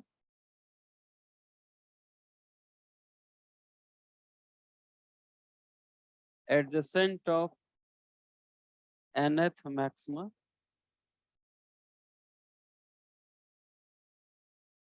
इसका फॉर्मूला क्या होता है, यानी मिनिमा का फॉर्मूला बताइए बच्चे लोग। मिनिमा का formula p lambda by n. P lambda by n ना। ये पी की वैल्यू क्या होगी अभी एडजेसेंट के लिए, ये होगा ना एडजेसेंट के लिए। एडजेसेंट Yes, के sir. लिए होगा ना, इक्वल टू हम क्या लिख सकते हैं इसको जब हम सॉल्व करेंगे, इसे लिख सकते हैं n प्लस 1/n लैम्डा। अब मुझे बताइए कि आपके पास अगर ऐसा कोई है lambda 1 is less than lambda 2, मुझे बताइए कि इस इक्वेशन में मैं लैम्डा 1 पुट करूं या लैम्डा 2 पुट करूं। अपर वाले में, अपर वाले में क्या पुट किया जाए, लैम्डा 1 या लैम्डा 2? मैथमेटिक्स अभी बताइए, फिजिक्स तो पीछे हमने डिस्कस कर लिया था। मैथमेटिक्स से बताइए कि यहाँ पे लैम्डा 1 लिखूं या लैम्डा 2 लिखूं, अगर दोनों इक्वेशन का थीटा सेम है तो। सर ऊपर लैम्डा 1। ऊपर क्या, लैम्डा 1 या लैम्डा 2? सर लैम्डा 2 होगा ना लैम्डा मैक्सिमा अगर देख रहे हैं। आपको लग रहा है कि ये चीज कम है और ये ज्यादा है, थोड़ा सा ज्यादा है, n से तो ज्यादा ही है ना, हाँ सर। ये n से थोड़ा सा ज्यादा है और ये सिर्फ n है। तो अगर ये चीज कम है और ये चीज ज्यादा है तो कम के साथ क्या आना चाहिए, ज्यादा वेवलेंथ या कम वेवलेंथ? कम के साथ। कम कैसे? तो फिर ज्यादा। बैलेंस ज्यादा वाला कैसे आएगा कम के सर। साथ ज्यादा, कम के साथ ज्यादा। कम के साथ ज्यादा। तो ये जो n है यहाँ पे क्या आएगा, यहाँ पे अगर हम लिखना चाहें लैम्डा 2 आएगा क्योंकि ये कम है, और ये आप देख रहे हैं ना थोड़ा सा ज्यादा है, n से तो थोड़ा ज्यादा ही है ना 1/n टर्म्स, इसलिए यहाँ पे क्या लिखूं, ये टर्म्स ज्यादा है इसलिए यहाँ पे हमने लैम्डा 1 लिखा। ये चीज समझ में आया कि यहाँ से भी हम डिसाइड कर सकते हैं। Yes sir. और पीछे मैंने कहा था कि कुछ न्यूमेरिकल सॉल्व करने के लिए ये आप क्वालिटी डेवलप करनी पड़ेगी जब कभी आप इक्वेशन लिखेंगे तो। ये दोनों का यानी थीटा सेम है तो ऐसा थोड़ा सा आपको अरेंज करना होगा। ठीक है, अब आप यानी 1 और 2 सेम है ना, होगा क्या कि हम ऐसे कह सकते हैं कि टू रिजॉल्व, रिजॉल्व का कंडीशन क्या होगा, टू रिजॉल्व मैक्सिमा ऑफ, किसका मैक्सिमा आया है, लैम्डा 2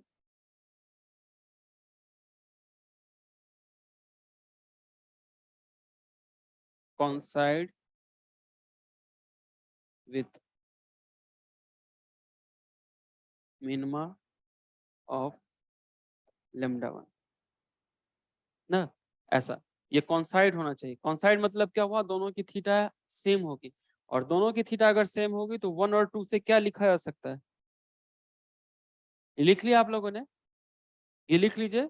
फिर मुझे 1 और 2 से लैम्डा 1 लैम्डा 2 की वैल्यू पुट करके फिर रिजॉल्विंग पावर का जब फॉर्मूला लिखा था वहां से एक्सप्रेशन निकालने की कोशिश कीजिए। इसे लिखिए एक बार आप लोग, फिर हम आगे लिखते हैं इसका। ये जब हो जाए तो फिर बता दीजिए।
सर हो गया।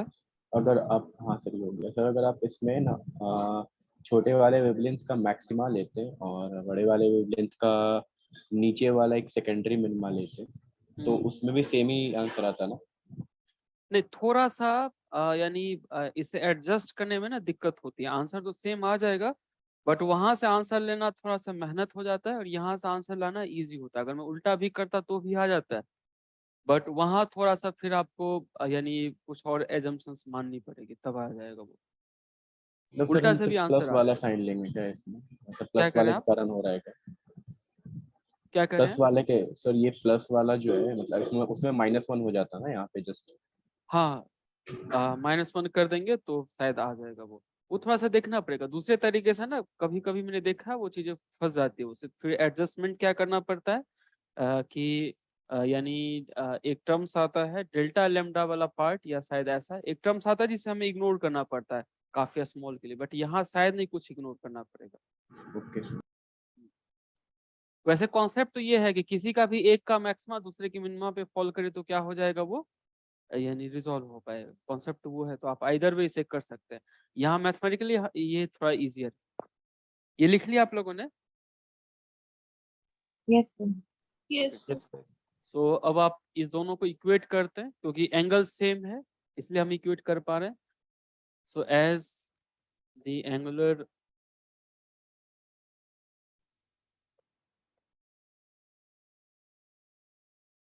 पोजीशन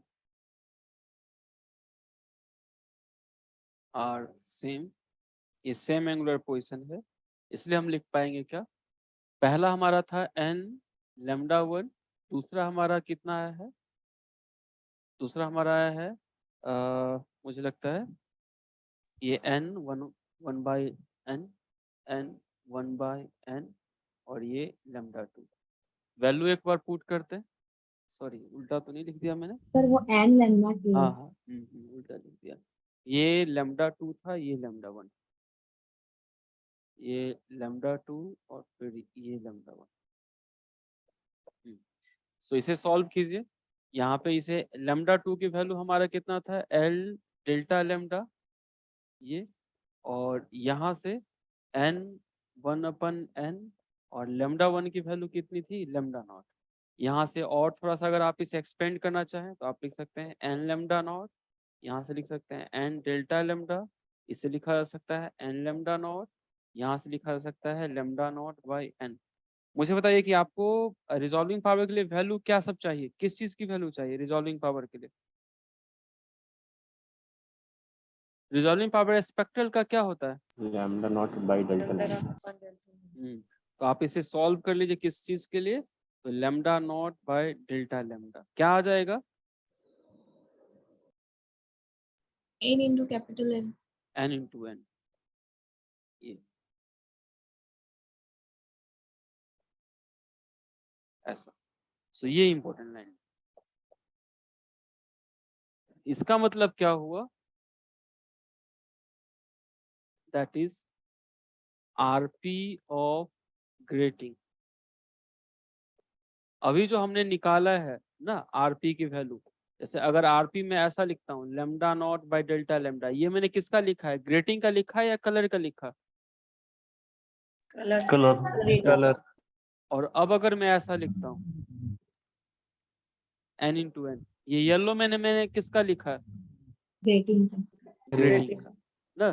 तो आरपी ऑफ ग्रेटिंग ऐसा होता है, राइट। इसे एक कंसाइज फॉर्मूले में आप लिख लीजिए, और होगा यानी इसका मतलब वो किस पे डिपेंड करेगा, रिजॉल्विंग पावर n पे डिपेंड करेगा, इस n पे जहाँ पे n नंबर है, और कैपिटल n पे डिपेंड करेगा। ये फॉर्मूले में लिख लीजिए कि चीजें कौन सी चीजें किस चीज को रिप्रेजेंट करता है। n हमारा क्या है बच्चा,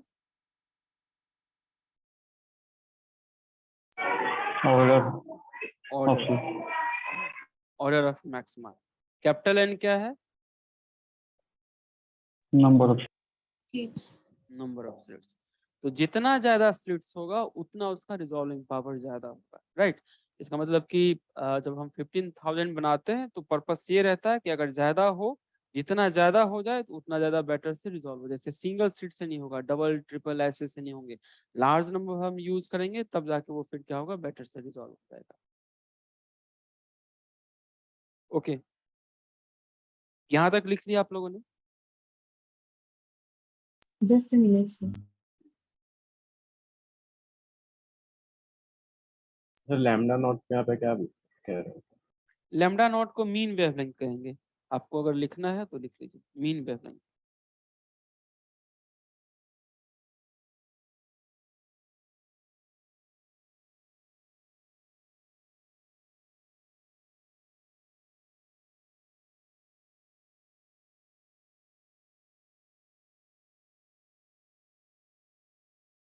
सर मीन वेवलेंथ मतलब जो छोटा वाला वेवलेंथ होगा वही लेंगे ना सर? वो छोटा वाला जनरली ले लिया जाता है, राइट। बट मीन वेवलेंथ मतलब होता है अगर आप एग्जैक्ट लिखना चाहें तो लेमडा नॉट को हम लिखेंगे lambda 1 plus lambda 2 divide by 2, या इसे कहेंगे मीन वेवलेंथ।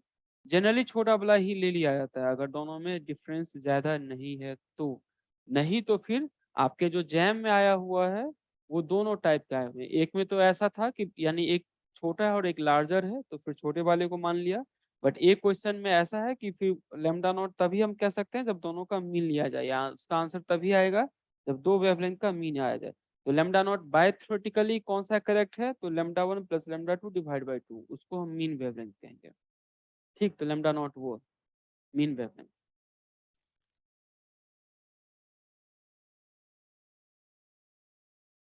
ठीक है ये? Yes sir. लिख लिया सब लोगों ने? यस अब इसको थोड़ा सा हम यानी ये लिख लेते हैं कि कब रिजॉल्व होगा और कब नहीं रिजॉल्व होगा। होगा क्या कि if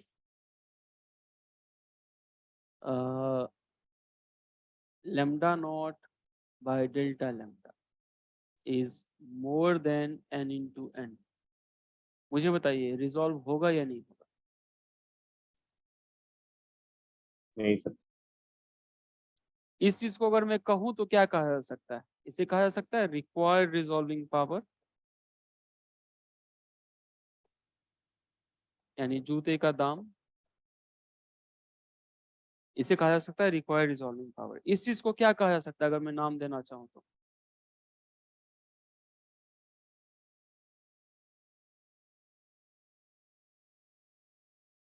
available resolving power of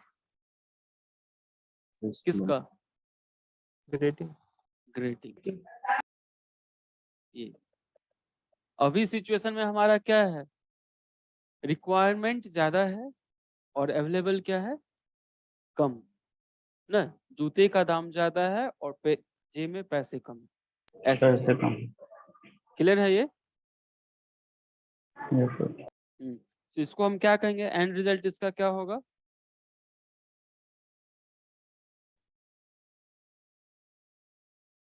not resolve. इसे नोट करके ही लिख लीजिए, पहला ये। दूसरा केस इसका लिखते हैं कि अगर सपोज कीजिए lambda naught delta lambda equal है n इंटू एन से, इसको क्या कहेंगे? इस चीज को क्या कहेंगे बच्चा? Just result. जस्ट। पैसा है किनने के लिए तो जूता। हाँ, हमारे पास उतना ही पैसा निकला जेब से जितना जूते का दाम था। ठीक, तो जस्ट रिजॉल्व। अगर उससे थोड़ा सा भी पैसा कम होता दुकानदार हमें नहीं देता, तो ये जस्ट रिजॉल्व ना। और तीसरा condition lambda naught by delta lambda, क्योंकि ये ना न्यूमेरिकल्स में आपको काम आएंगे। ये ऐसा कहूँ तो फिर क्या होगा बताइए Well बच्चा? Well resolve.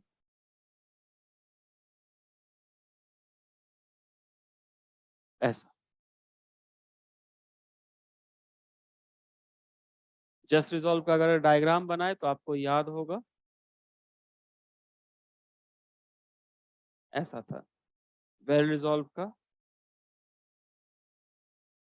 और नॉट रिजॉल्व का।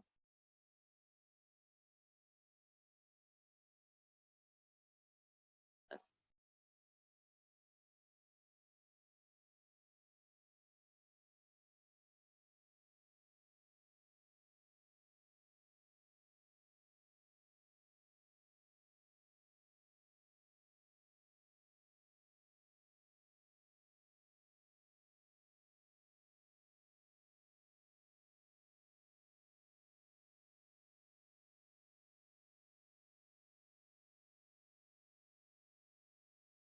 ये जब हो जाए तो फिर बताइए।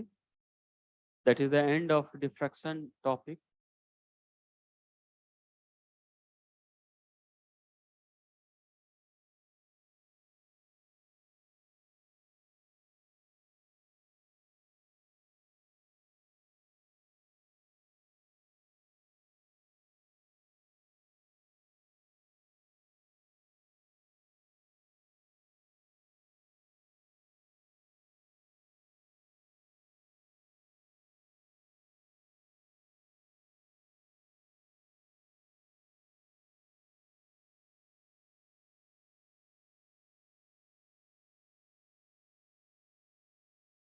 लिख लिया आप लोगों ने? Yes sir. ओके, सो इस पे एक हम न्यूमेरिकल डिस्कस करते हैं चीजों को समझने के लिए।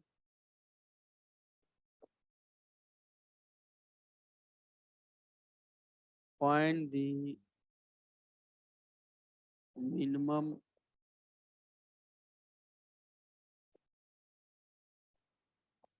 number of lines, या हम इसे कह सकते हैं slit, to resolve D1 and D2 lines of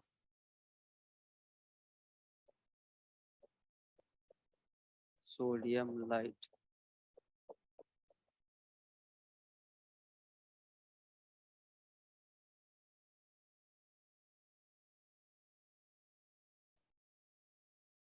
मुझे बताइए, अगर आप सोडियम लाइट यूज करते हैं तो कितना स्लिट आपको चाहिए कम से कम कि ये आपको दो दिखे, एक नहीं दिखे? अगर उससे कम स्लिट होगा तो आपको ये सोडियम लाइट एक दिखेगा, एक ही स्पेक्ट्रम बनेगा।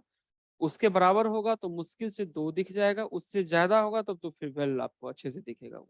मुझे सर बताइए ऑर्डर कि कितना है? सर ऑर्डर कितना है? अच्छा, ऑर्डर बता देता हूँ, यानी लाइट और फर्स्ट ऑर्डर, ऑर्डर एन की वैल्यू 1 रखिए। सर 982। 982, ठीक। सो इसको हम दो स्टेप में सॉल्व करेंगे। पहले लिखेंगे रिक्वायर्ड रिजॉल्विंग पावर,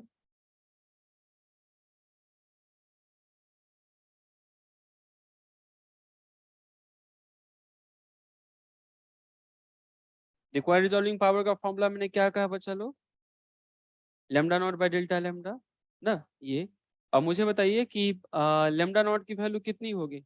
हमने क्या कहा है, लेमडा नॉट मीन वेवलेंथ होता है, तो lambda 1 by lambda 2 divide by 2 divide by कितना, डेल्टा लेमडा।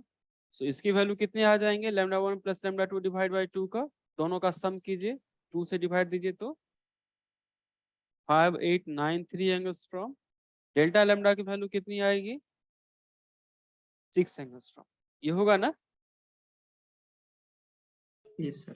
और यानी जस्ट रिजॉल्व होने के लिए क्या चाहिए हमें, n इंटू एन, और n की वैल्यू कितना 1, तो ये n कितना आंसर आ जाएगा मुझे बताइए। यहाँ से n की वैल्यू बताइए कितना आया डिवाइड करके। 982.1।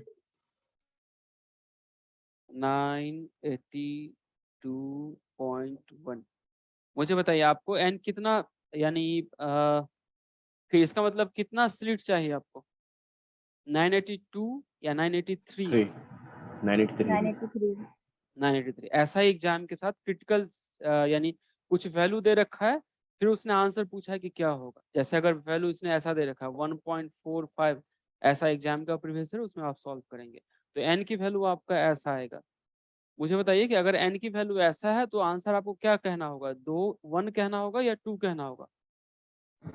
2 ना, क्योंकि 1 कहेंगे तो ये क्या हो जाएगा, क्योंकि इस पे अगर वो जस्ट रिजॉल्व है तो 1 पे तो नॉट रिजॉल्व आ जाएगा ना। अगर Yes, sir. 1.45 पे जस्ट रिजॉल्व है और अगर आप इसका आंसर 1 रिपोर्ट करते हैं तब तो उस पे क्या होगा, नॉट रिजॉल्व आ जाएगा ना। तो यहाँ पे अगर 982.1 है, अगर कोई 982 लिखे इसका मतलब क्या होगा, जस्ट रिजॉल्व से उसने थोड़ा सा कम ही लिया है, क्योंकि जस्ट रिजॉल्व पे मुश्किल से दिख पाएगा। हाँ सर बोलिए। सर अगर हम लाब्रा नोट को सर 5890 ले तो सर n इक्वल टू 981.6 आ रहा है, तो तभी तो 982 होगा ना। अच्छा, आपका एग्जैक्ट आंसर मुझे बताइए कितना आ रहा है इसको डिवाइड करने के बाद। नहीं सर लाब्रा नोट को अगर हम 5890 ले, आप तो 5893 लिया है ना। नहीं, मुझे ये देखिए आपके पास दो ऑप्शन है लेमडा नॉट लेने का। एक ऑप्शन है कि इसको लेमडा नॉट मानिए इसे, और एक ऑप्शन है कि दोनों का डिवाइड करके मानिए। मुझे बताइए मोस्ट एक्यूरेट कौन सा है, इसे लेमडा डिवाइड नॉट करने मानो वाला। या डिवाइड करके? डिवाइड करना। डिवाइड वाला वो मोस्ट एक्यूरेट होगा। इसे मान के चलेंगे वो भी आपका आंसर लगभग करेक्ट होगा। वो ऑप्शन पे डिपेंड करता है कि आपका मास्टर ना कैसा ऑप्शन दे रहा है, राइट। तो होगा क्या कि अगर जानेंगे आप, सर कि कैसे दिया है आंसर, मतलब हाँ ऐसे जैसे कैसे अगर, जान सकते हैं पहले, हाँ जैसे बिना देखिए बनाए अभी, कैसे जान सकते हैं? देखिए अभी अगर आपके पास ये मोस्ट करेक्ट होगा और आपका जो आंसर दिया हुआ होगा वो इसी के आसपास दिया होगा। तो अगर जैसे अगर आपके पास दोनों आंसर मैच कर रहा है, 5890 वाला भी 5893 वाला भी, तो आप किसको कॉन्फिडेंटली कह सकते हैं जिसपे आप क्लेम कर सकते हैं आंसर को? 93 वाला। 93 वाले को ना। तो फिर वहां पे दोनों बना कर दिखना होगा। नहीं, दोनों बना के नहीं देखना होगा। होगा क्या कि आंसर वो उसके आसपास का जरूर देगा, वो और उतना क्लोज आंसर नहीं देगा वो। ओके। ठीक, वो कम टाइम है तो 5890 के आसपास कर सकते हैं, लेकिन इंटीजर टाइप है तब तो फिर आप एग्जैक्ट लिखिए। इंटीजर टाइप है तब तो 5893 यानी दोनों का सम डिवाइड बाय 2 ही लिखिए इंटीजर टाइप में। और चूंकि जैम में क्वेश्चन जो आया है दोनों का सम डिवाइड बाय 2 है, तो मेरे हिसाब से तो बेटर वही है कि डिवाइड बाय 2 वाला फॉलो कीजिए। कुछ कुछ बीएचयू में कुछ आंसर आपके यहाँ से मैच करेंगे, बट वो मैं प्रूफ नहीं करता। बेटर होगा कि एक बार चूंकि जैम ने पूछ लिया है ऐसा डिवाइड बाय 2 करने वाला, तो बेटर है आप इसके साथ स्टिक रखिए, स्टिक रहिए उसके साथ। ठीक है। सर इसमें जैसे nth ऑर्डर अगर यहाँ पे मान लीजिए 5th दिया रहता है, तो इसमें ये हो रहा है क्या कि 5वें ऑर्डर तक रिजॉल्व है या फिर सिर्फ 5वां ऑर्डर ही रिजॉल्व है? देखिए अगर आप यहाँ पे देखिए, अगर आप 9 यानी फर्स्ट ऑर्डर की बात करते हैं तो कितने स्लिट चाहिए रिजॉल्व होने के लिए? 983 यहाँ हाँ से। सर। हम मैं सोच रहा था कि कोई इसे पूछ रहा है या नहीं पूछ रहा। अच्छा चीज है कि आपने पूछ लिया। n इक्वल टू 1 के लिए नंबर ऑफ सीट कितना चाहिए अभी आपको? तो 983। क्लियर है सबको? क्लियर है ना? हाँ Yes. सर। यस अगर आप सेकंड ऑर्डर में रिजॉल्व करते हैं तो अब सीट कितना चाहिए? इसका आधा चाहिए ना, 983 से कम आधा चाहिए अब आपको। हाँ सर। इसका मतलब कि आप ज्यादा ऑर्डर में देख लीजिए तो कम सीट से भी काम चल जाएगा Yes. हाँ सर। ना। ज्यादा ऑर्डर देख लीजिए तो कम सीट से भी काम चल जाएगा ना, फिर इतनी मेहनत नहीं पड़ेगी ना कि आप 15,000 सीट्स बनाइए। लेकिन वहां पे फिर प्रॉब्लम क्या आ जाएगा अगर आप ज्यादा ऑर्डर में देखते हैं, तो ज्यादा ऑर्डर में रिजॉल्व करते हैं तो जनरली स्पेक्ट्रम जब कभी बनता है बच्चा, तो स्पेक्ट्रम ऐसा बनता है, ऐसा वाला। आपको लग रहा है कि फर्स्ट ऑर्डर आपको यानी जीरो तो नहीं होगा, फर्स्ट ऑर्डर यहाँ पे बना तो सेकंड थर्ड की धीरे धीरे इंटेंसिटी क्या होता जाएगा? कम होता जाएगा। कम होता जाएगा। तो उसे रिजॉल्व करके भी आप देख नहीं पाएंगे। अगर आपने लैब में किया होगा ना ग्रेटिंग वाला काम वर्क, तो फर्स्ट रिजॉल्व तो आप उसे देख पा रहे होंगे, आराम से दिख जाएगा। सेकंड वाला जो स्पेक्ट्रम होता है ना वो काफी धुंधला दिखता है, बहुत धुंधला। तो रिजॉल्व होने के बाद भी आपको कोई फायदा नहीं होगा क्योंकि उसकी इंटेंसिटी काफी कम होती है। इसलिए जनरली हम n equal to first order का अगर और सर उससे स्लिट नैरो हो तो? क्या करें स्लिट? स्लिट नैरो हो तो? स्लिट नैरो हो तो फिर तो आप यानी क्या कर सकते हैं, हायर ऑर्डर ले सकते हैं फिर। बट होगा क्या कि आपका व्यू काफी ज्यादा यानी अलग आएगा। जैसे देखिए कि अगर आपका स्पेक्ट्रम समहाउ ऐसा बन रहा है तो हर एक ऑर्डर का आपको लग रहा है ना कि एंगल डिफरेंट डिफरेंट आ जाएंगे। जैसे अगर जीरो ऑर्डर का यहाँ बना, फर्स्ट यहाँ, सेकंड यहाँ, तो आपका एंगल ऑफ व्यू काफी इधर उधर हो जाएगा। क्योंकि जब कभी आप देखेंगे लैब में ना, तो ऐसा ऑप्टिकल यानी ऐसा ऑप्टिकल अपार्टस होता है जहाँ पे एंगल हम ना टेलीस्कोप से मूव करके हम कर सकते हैं। तो ज्यादा अगर ऑर्डर लेते हैं तो उसका एंगुलर यानी पोजीशन ज्यादा हो जाएगा, तो इसलिए वो भी उतना ज्यादा एडवांटेज नहीं होगा। और परफेक्ट नैरो स्लिट आप नहीं बना सकते, कोई ना कोई स्लिट होगा। स्लिट जब कभी आप बनाएंगे तो कुछ ना कुछ उसमें विड्थ रहेगी ही रहेगी, राइट। तो इंटेंसिटी तो वो डाउन होगा ही होगा, इंटेंसिटी सेम नहीं रह सकता। तो ये कुछ भी स्लिट बनाएंगे उसका कुछ ना कुछ तो विड्थ रहेगा ना बच्चा। Yes sir. तो इसलिए हम n equal to Yes, 1 sir. को प्रीफर करते हैं। हाँ, अगर आप काफी नैरो बना पाए तो सेकंड थर्ड में भी आप देख सकते हैं। जैसे मेरे सर जो थे, हम लोग मुश्किल से फर्स्ट वाला को यानी कैलकुलेट या मेजर कर पाते थे। वो उनकी आंखें तेज थी या थोड़ा काफी ज्यादा पैसेंस था, तो सेकंड ऑर्डर को भी वो यानी कर लेते थे। तो सेकंड थर्ड ऑर्डर में थोड़ा सा दिक्कत होता है, मेजर करना है, एंगुलर पोजिशन मेजर करना, और इंटेंसिटी भी काफी कम होती है तो काफी प्रॉब्लम होता है। वो फर्स्ट ऑर्डर में काफी अच्छे से एक्सपेरिमेंट हो जाता है।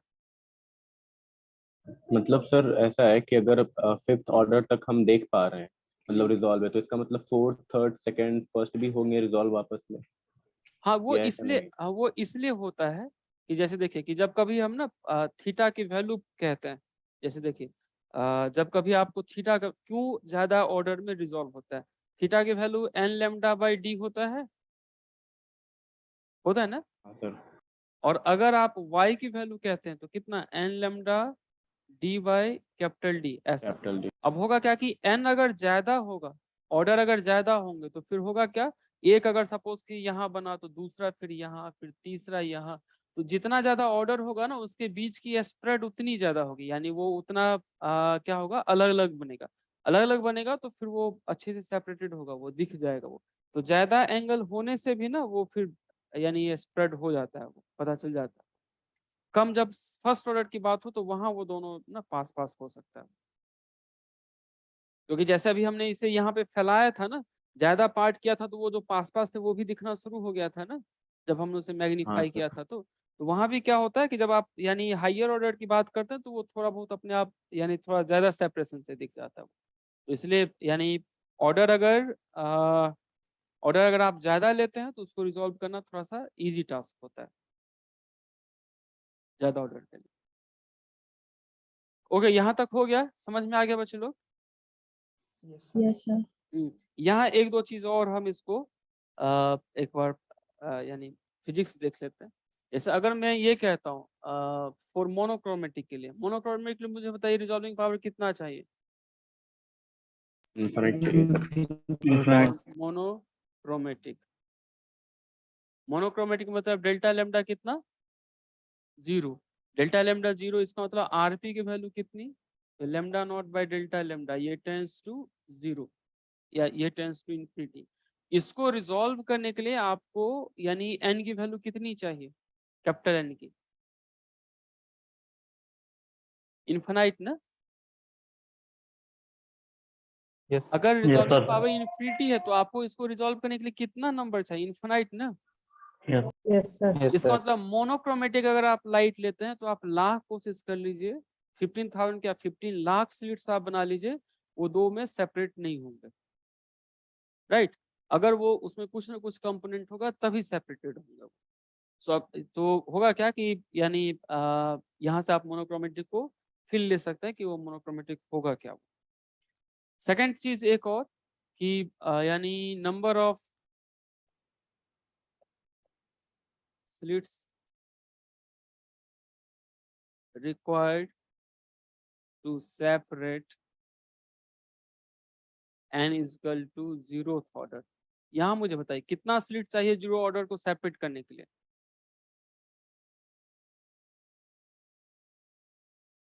बताइए बच्चे लोग, कितना स्लिट चाहिए 0 ऑर्डर को यानी सेपरेट करने के लिए?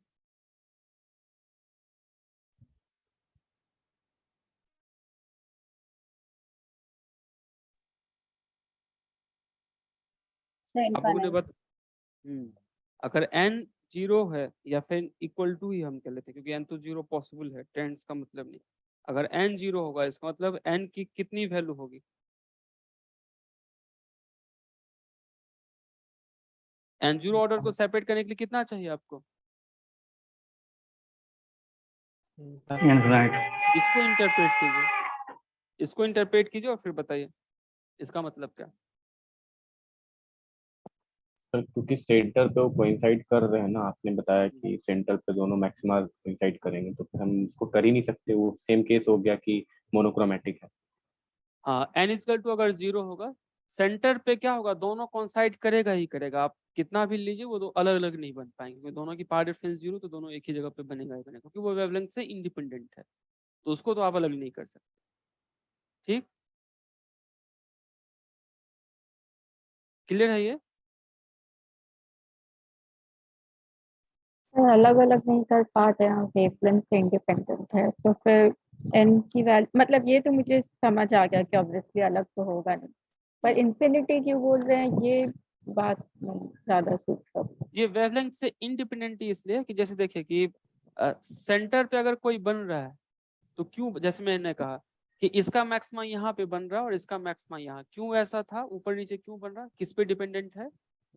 वेवलेंथ में डिफरेंस था वेवलेंथ। तो यहाँ पे पावर डिफरेंस क्या होगा? 0 होगा। पावर डिफरेंस अगर 0 है तो हर एक कलर का 0 है ना, हाँ तो वो वेवलेंथ से इंडिपेंडेंट हाँ, है। वो सारी बातें मैं समझ गई सर, मैं बस बोल रही हूँ कि आपने नंबर ऑफ स्लिप्स पूछा ना, तो उसका आंसर मतलब ये तो समझ आ गया कि ऐसा कभी होगा ही नहीं, पर इन्फिनिटी ही क्यों बोलता है वो? इन्फिनिटी मतलब समहाउ ये इम्पॉसिबल टास्क है।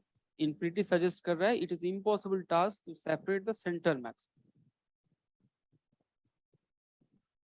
Right? Yes, sir. Somehow mathematics suggesting that the central maxima cannot be separated, whatever the number you use. Okay, fine. So diffraction हमने कंप्लीट कर लिया। नेक्स्ट क्लास में हम प्रीवियस ईयर का discuss करेंगे। तो यानी ऑल्दो शायद पेंडिंग और भी सारा है, तो पहले आप डिफ्रैक्शन का सॉल्व करना शुरू कीजिए। पीछे जो आपके एक्युमुलेटेड डाउट है इंटरफेरेंस और यानी असाइनमेंट में, पहले हम वो डिस्कस कर लेते हैं। बट मैं सोच रहा था पहले ना डिफ्रैक्शन के कुछ प्रीवियस ईयर के क्वेश्चन हम डिस्कस कर लेते हैं कि कॉन्सेप्ट जो अभी हमने पढ़ा है वो हाँ सर। बैठ जाए। हाँ सर, सर। नेक्स्ट क्लास में क्या करेंगे कि कुछ सेलेक्ट, हाँ कुछ Diffraction- सर सेलेक्ट असाइनमेंट कर लेते हैं डिफ्रैक्शन। असाइनमेंट थोड़ा सा टफ पड़ेगा, ठीक है कर लीजिए।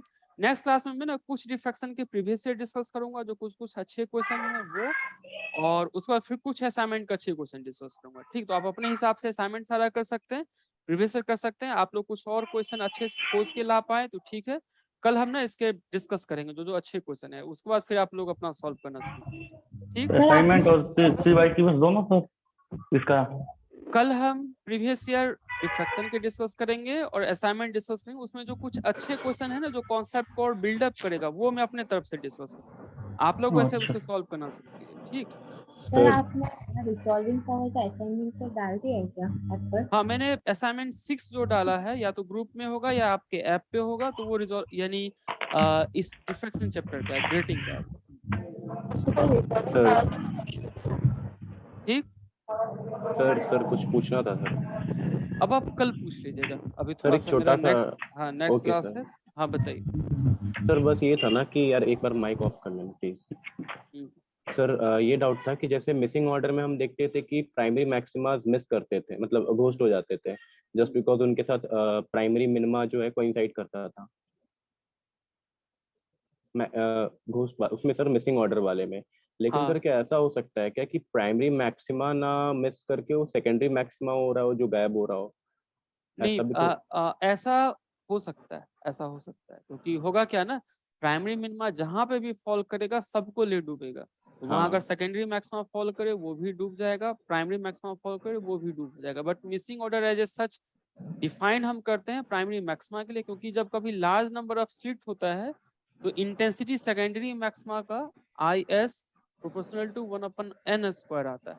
अब अगर सपोज कि आपके पास 16,000 स्लिट है, तो 16,000 का स्क्वायर, आप समझते हैं IS की इतनी कम इंटेंसिटी होगी कि मोस्ट पावरफुल जो यानी आपका इंस्ट्रूमेंट होगा वो भी इस इंटेंसिटी को डिटेक्ट नहीं कर पाता है। तो जनरली ग्रेटिंग के केस में ना सेकेंडरी मैक्सिमा की इंटेंसिटी ऑलमोस्ट 0 ही होती है, दिखती नहीं है, इसलिए उसको डिफाइन हम नहीं करते। बट अच्छा, तो आपने मतलब सही जो कहा, विजुअल ऐसी होता है, पॉसिबिलिटी हो सकती है। मतलब सर क्वेश्चन में ऐसे मैथमेटिकली तो हम मतलब कुछ ना कुछ कर सकते हैं ना इसमें? हाँ, ये पॉसिबिलिटी हो सकती है, क्योंकि ओके, प्राइमरी सेकंड यानी प्राइमरी मिनिमा जहां भी फॉल करे ना, जिस पे भी फॉल करे, वो फिर वहां पे वो गायब हो जाएगा, क्योंकि उसकी इंटेंसिटी हर एक स्लिट से ही 0 हो जा रही है। तो ऐसे क्वेश्चंस नहीं आएंगे ना मतलब एग्जाम में? यानी ओके वो सर, तब जनरली ठीक है। हाँ टेक्स्ट में डिफाइंड है नहीं, तो ऐसा मतलब नहीं। बट ठीक है। क्वेश्चन पूछने को तो कुछ भी पूछा सकता है। मान लीजिए कि कल को आप TFR में या फिर कहीं अच्छी जगह इंटरव्यू देने जाते हैं, तो वहां तो ना वो आपके रटे रटाए क्वेश्चन बुक से नहीं पूछेंगे, वो तो आपका बेसिक नॉलेज पूछेगा कि हाँ आपको पता है या नहीं पता है। तो क्वेश्चन तो कुछ भी फ्रेम कर सकते हैं। ठीक, ठीक है sir. Okay, Thank you. Thank you everyone. Thank you Thank you, sir. sir. Thank you sir. Thank you.